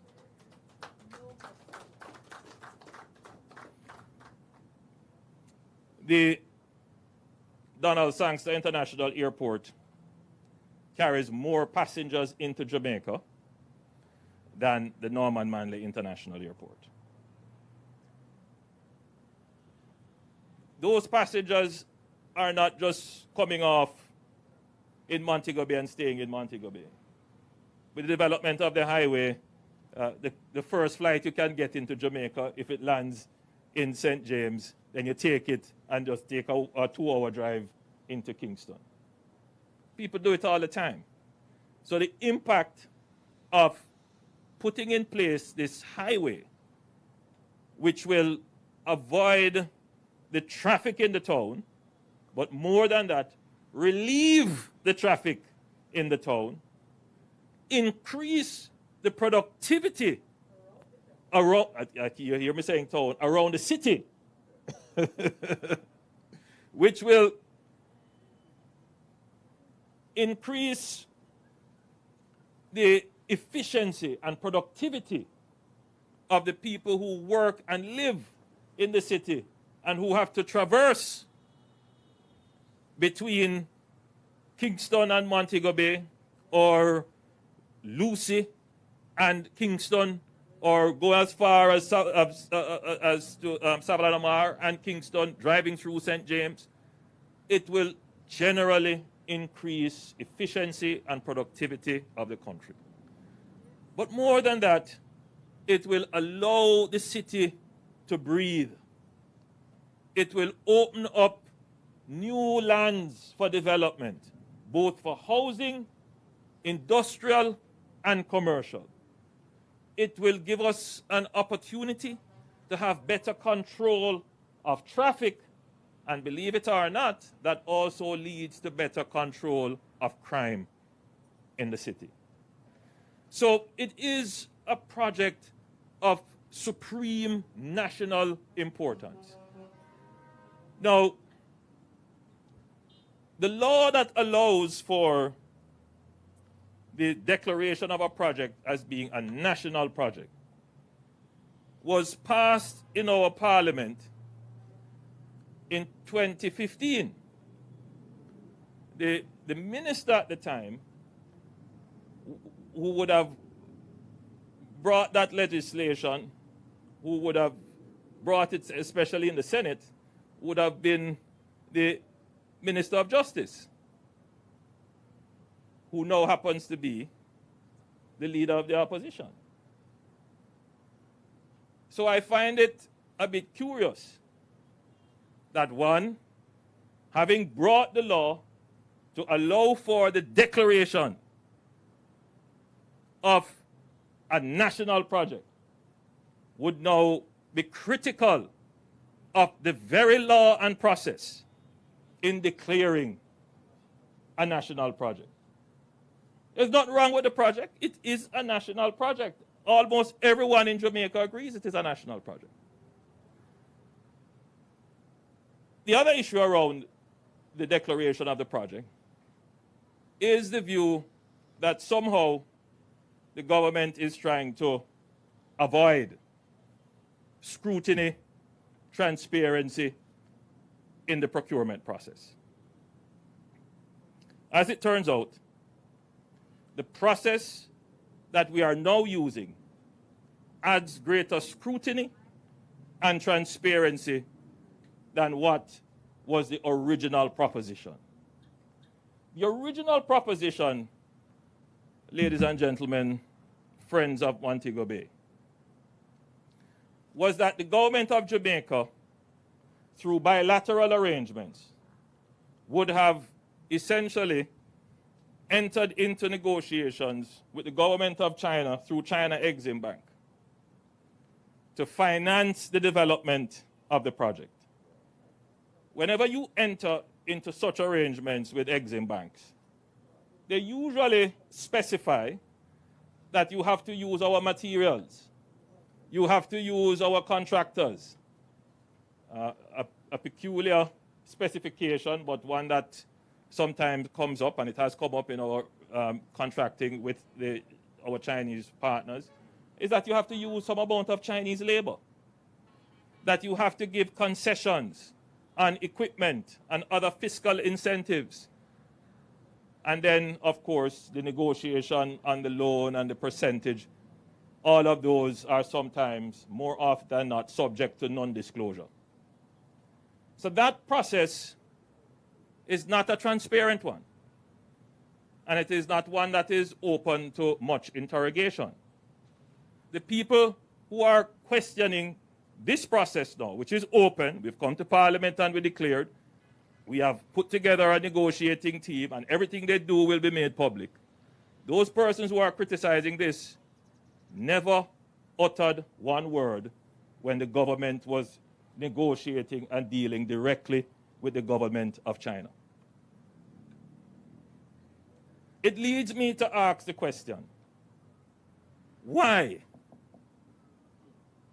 Why the criticism of this when we have gone to great lengths to explain? Why? it could only be one thing.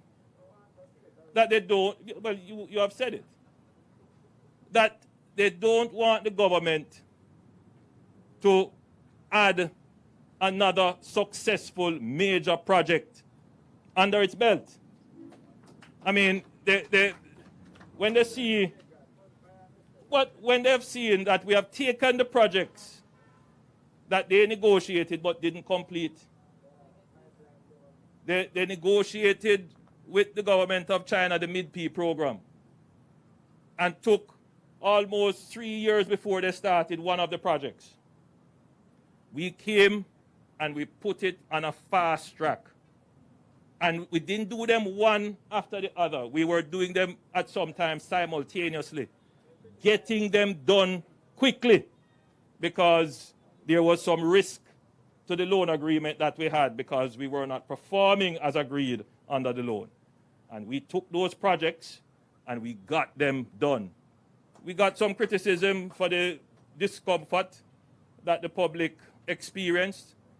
But, you know, today, if you ask the average person in Kingston, they don't remember about that. What they do know is that they have good roads driving on that is getting them where they need to go quickly. I am not here saying that transparency, probity, accountability, competitive processes are not important. I'm not saying that. What I'm here saying is that moving quickly is important.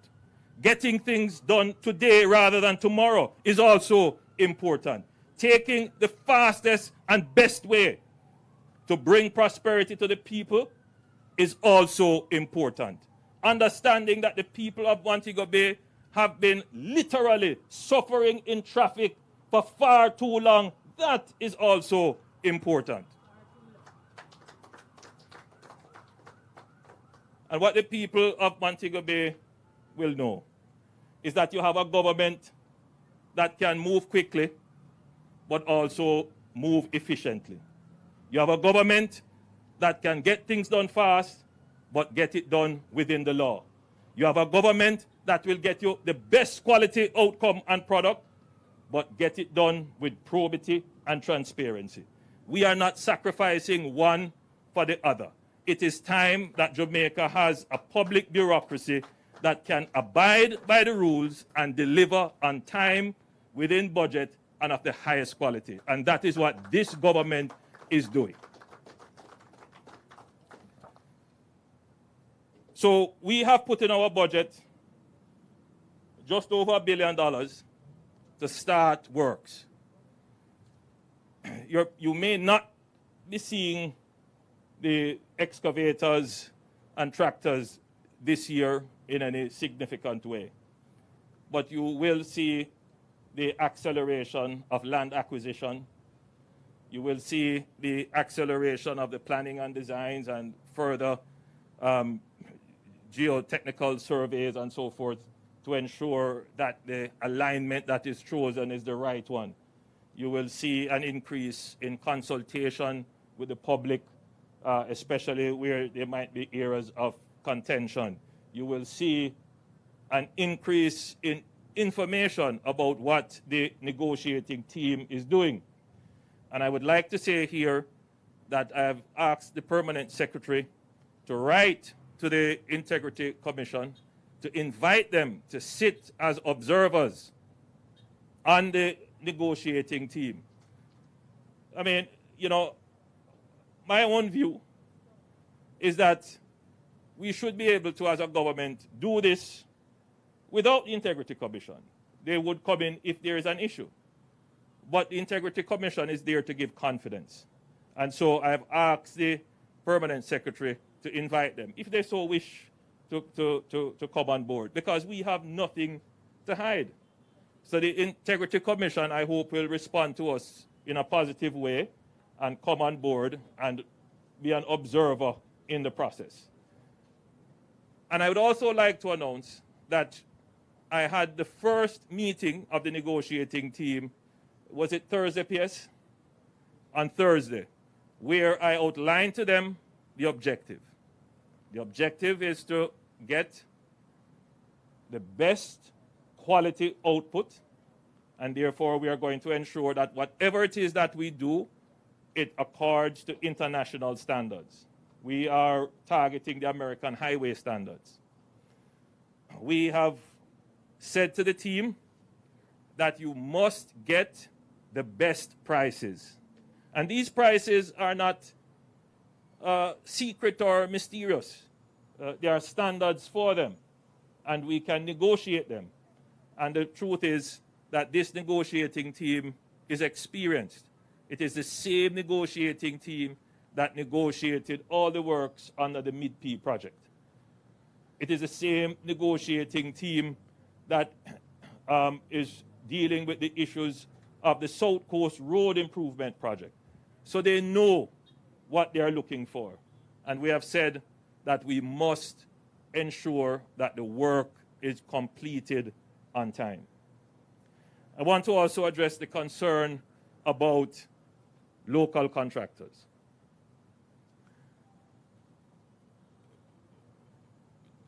When we started this project, as I said before, we were engaged with the government of China.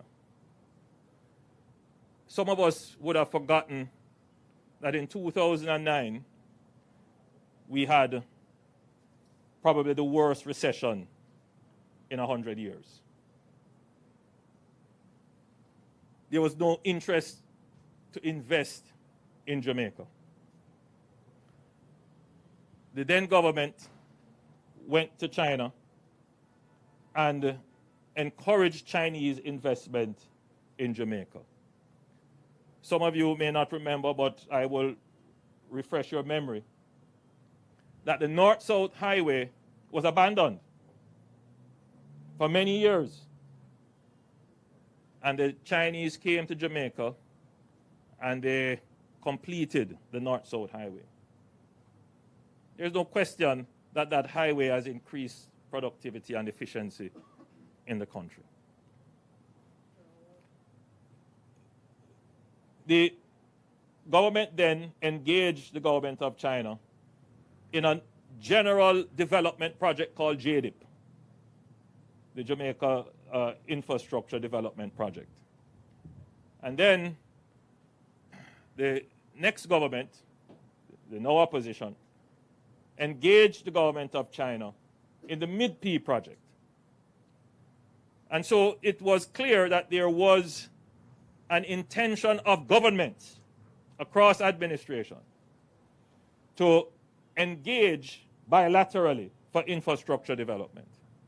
The South Coast Road Improvement Project was another example of that trend of bilateral engagement for infrastructure development. So too was the Montego Bay Perimeter Road.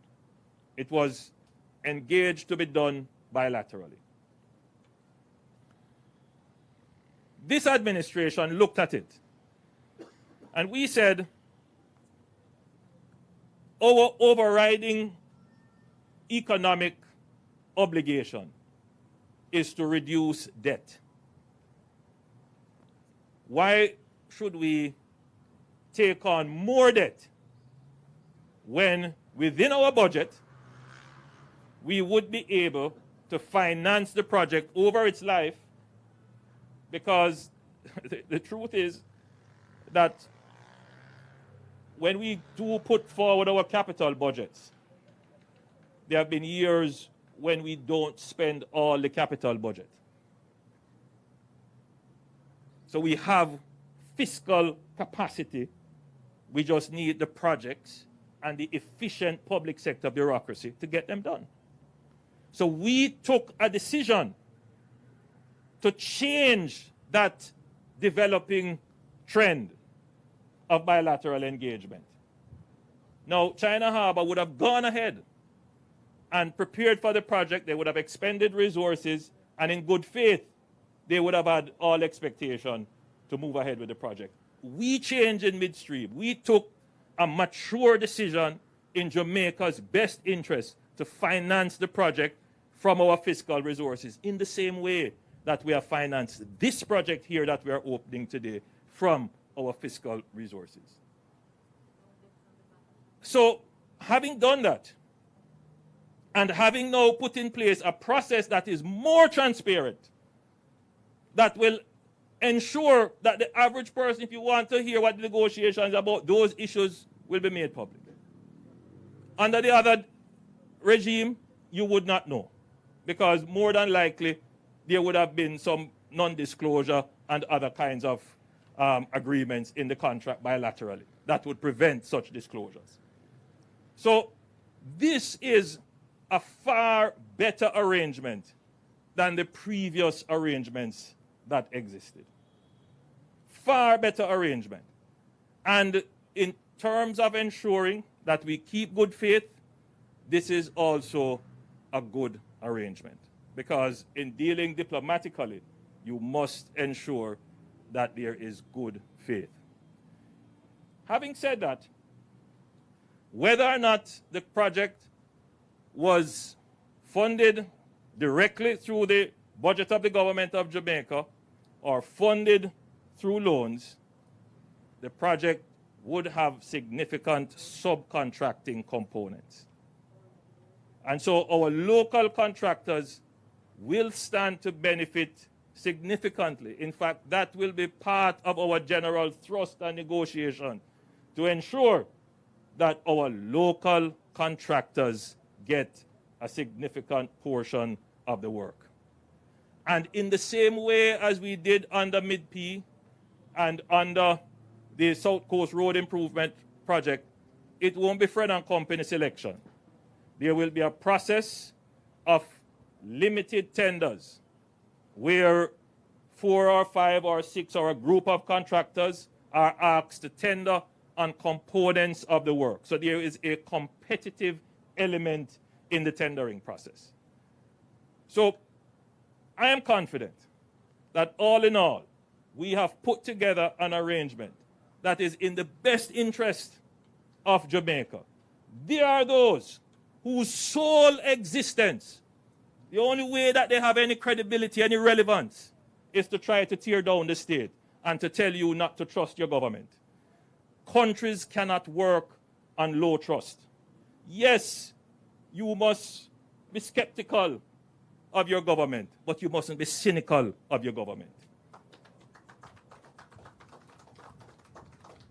Yes, anything your government tell you, you must check it, but you mustn't go with the first instance that is lie them a tell, so we're not even going to bother check. Country can't run so. This is our country. It's not somebody else's country. We are the government. And I am no different from you. I born and grew up in the same circumstances as you, experience the same issues as you, and have the same dreams and aspirations for Jamaica as you do and as you do for your children. And until we as a country develop the ethos to start to work together, trust but verify, be skeptical but don't be cynical, until we start to build that in our ethos as a people, then we won't get anything achieved. Because all that we will be doing is anything that is proposed, anything that looks like it is going to happen good, we try and tear it down.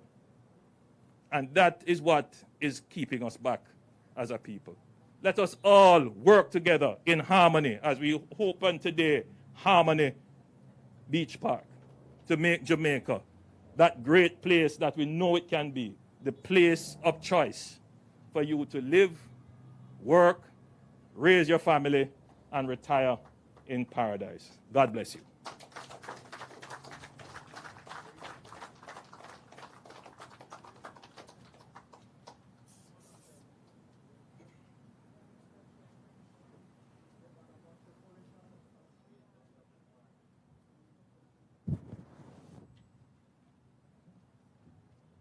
Thank you very much, Mr. Prime Minister, for taking the time to clarify and to elucidate, I know, matters that have been on the minds of many, not just Montegonians, but citizens.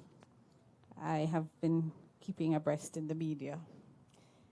So we thank you for that clarification, and we hear your cry and your call. And harmony is, yes, so very important for us as a people, even as we almost getting to a sunset. You know, I'm standing here and it's looking really nice. Harmony Beach Park. If we could capture all of that and put it into a little bottle. Wow, that would be great. Ladies and gentlemen, at the end of our ceremony, we're going to have a little ribbon cutting. We're going to venture to the gates, but in a very specific order. And I believe it is important for us to pause to give gratitude. And we have a very hardworking Heather Pinnock, General Manager of the UDC, who has that distinct honor this afternoon to move the vote of thanks. Earlier on, I spoke about the godfathers. So if we've had some godfathers, here comes Mama. Put your hands together for her as she comes.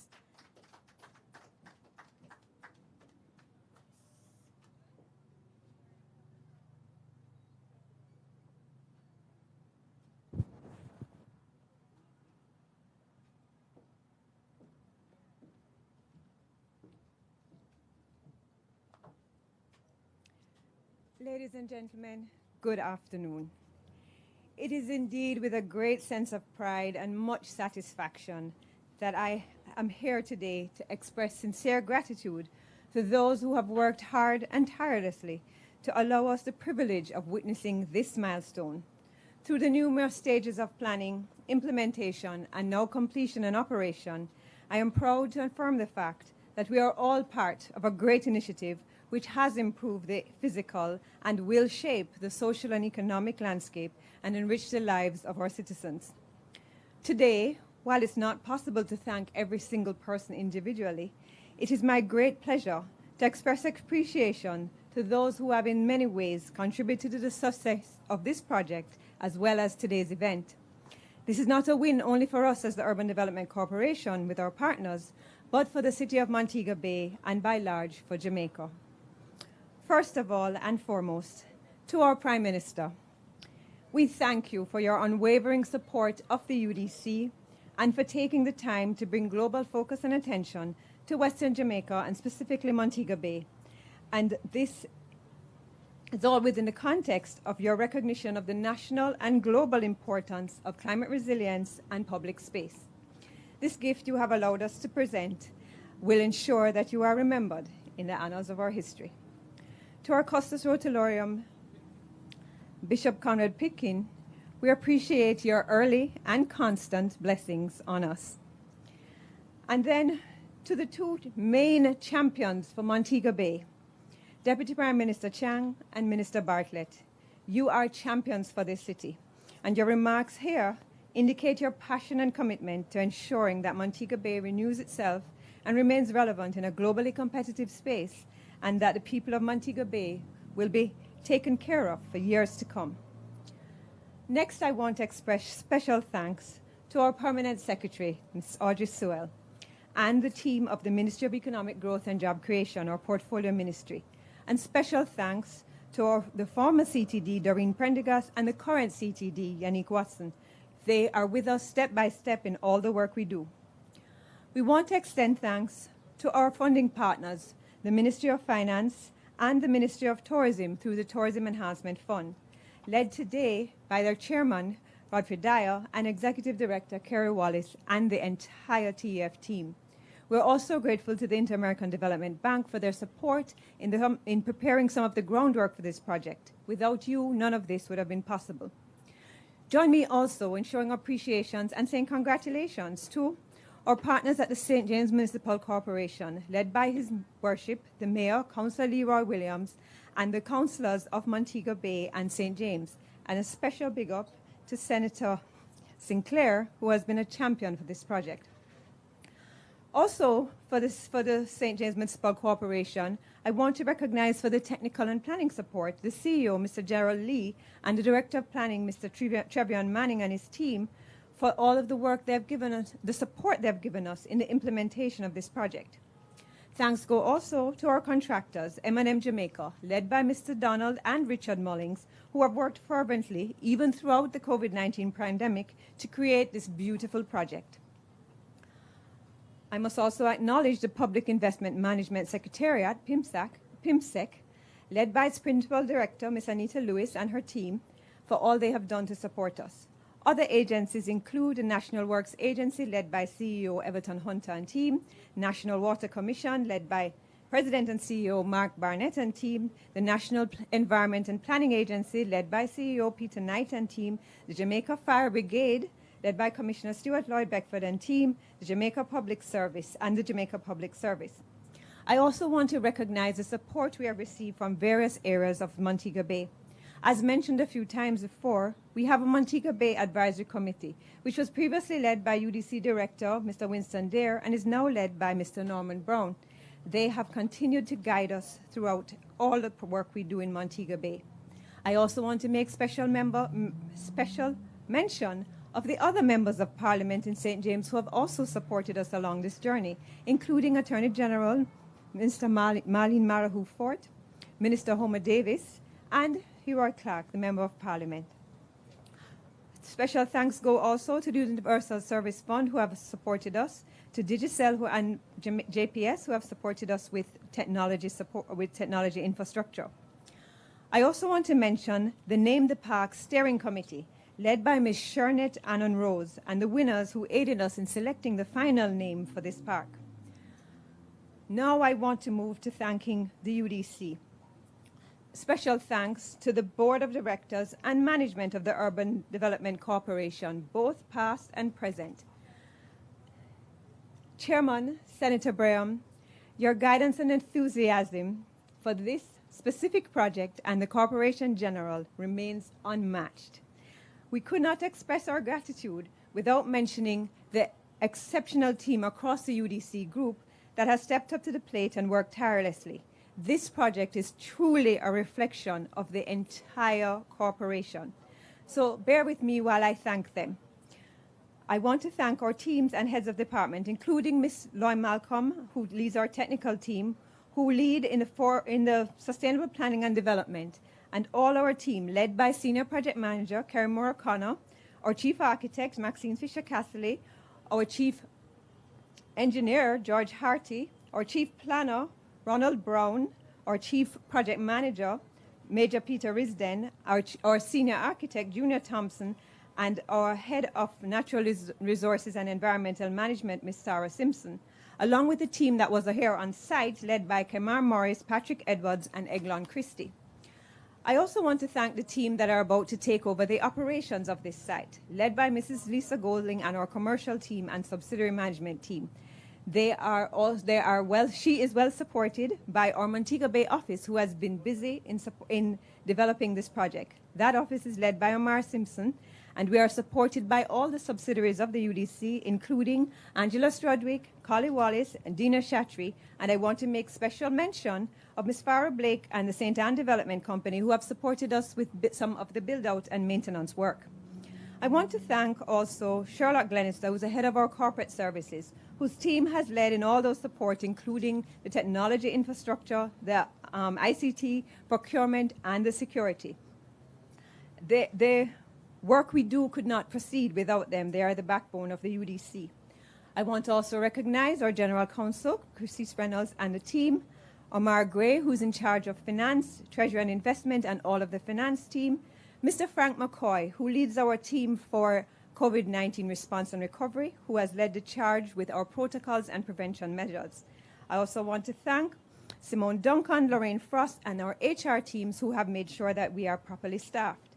And to close out the thanks for the UDC team, I want to recognize Michelle Tracy and our corporate relations team and marketing team, who coordinated today's proceedings, led by Ms. Jody Ann Reed and supported by our service providers, including our Master of Ceremonies, Mrs. Marlene Stevenson-Daly, Benchmark Solutions for Production Services, the Jamaica Information Service, who covered the live stream of today's event, and iPrid Digital for the broadcast screen in Sam Sharp Square, as well as all our other media partners. Finally, I want to say thanks on behalf of the entire UDC team, even those not named. Everyone at the UDC has been a part of this program. I want to point out that even the ladies who make the tea at Mobay office are a big part of us being here today, and our performance on the sax was by a member of UDC staff, Mr. Keith Senior. This is something the UDC team has taken great pride in. So to all our guests this afternoon, those who are here with us physically, I thank you, and I wish you a safe journey home. And for those who are online, near and far, I hope that you will come to enjoy this park, which is an investment of both love, time, and money in Montego Bay and in the country that we all love. On behalf of Team UDC, be assured that we remain committed to the work of making development happen in Jamaica. Thank you.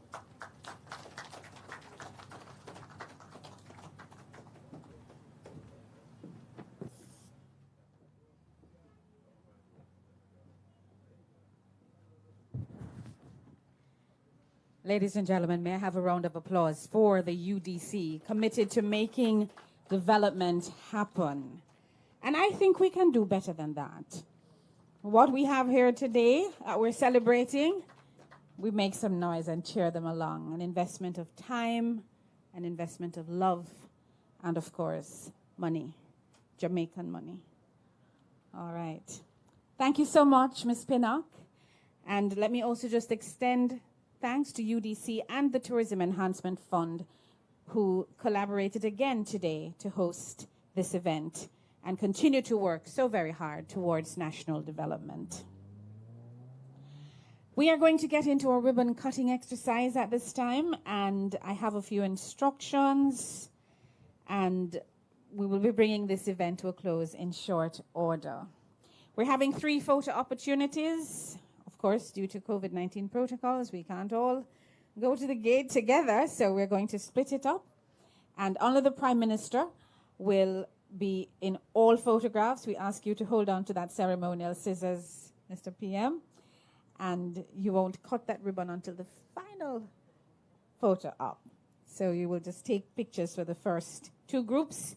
So let me invite our, if you can do that, if it's broad enough.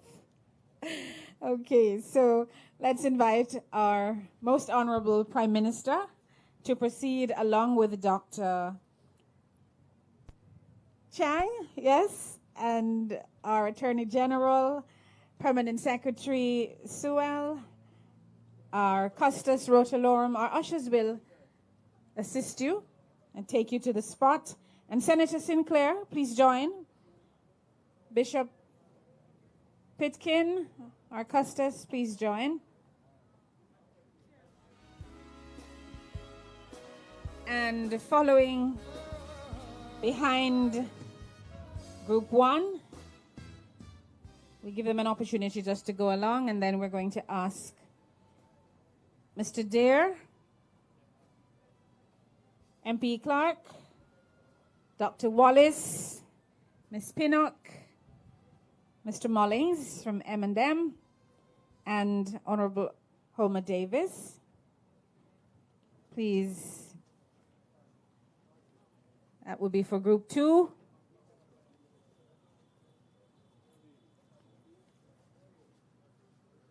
And then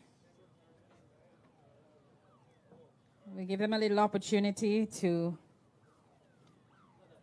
make their way as we officially open this flagship project that is reflective of the government of Jamaica's thrust to expand green spaces in urban areas.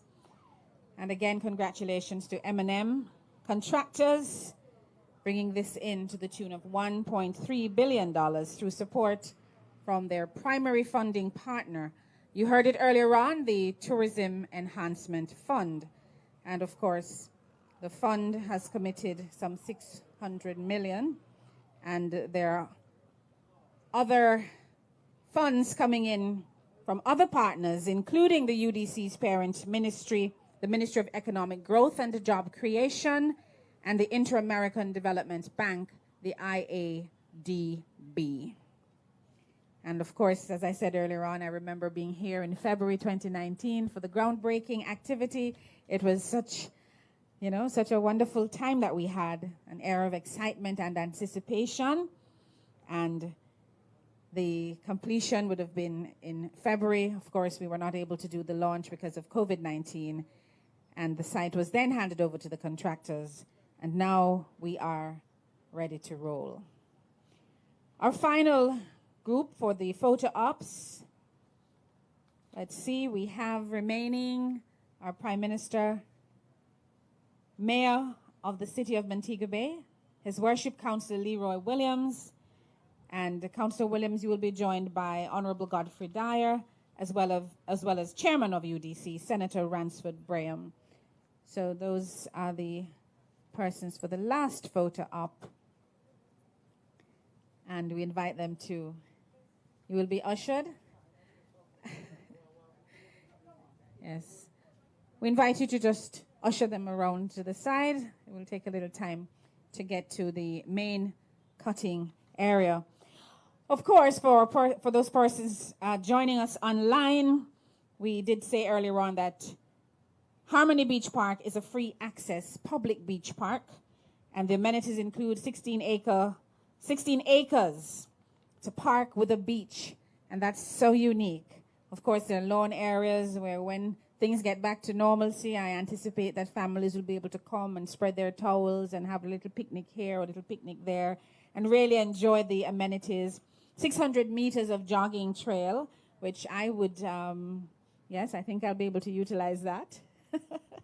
Right, Shabri, we're on a little journey to get fit.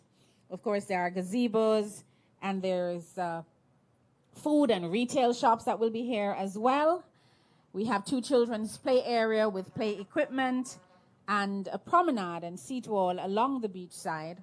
Of course, there's also a multi-purpose court for badminton and basketball and those kinds of things. And then there's a designated beach volleyball area and gift shop. Ample parking. I was able to utilize the space earlier on. I believe they can park up to 132 vehicles. There are 3 public restroom buildings, and there are 4 beach showers, and of course, 4 foot wash stations on the beach near to the promenade. So it's well appointed, and we anticipate that when we get back to normalcy, it will be well used. Now, the UDC has issued requests for proposals to build, lease, and operate anchor shops right here at Harmony Beach Park.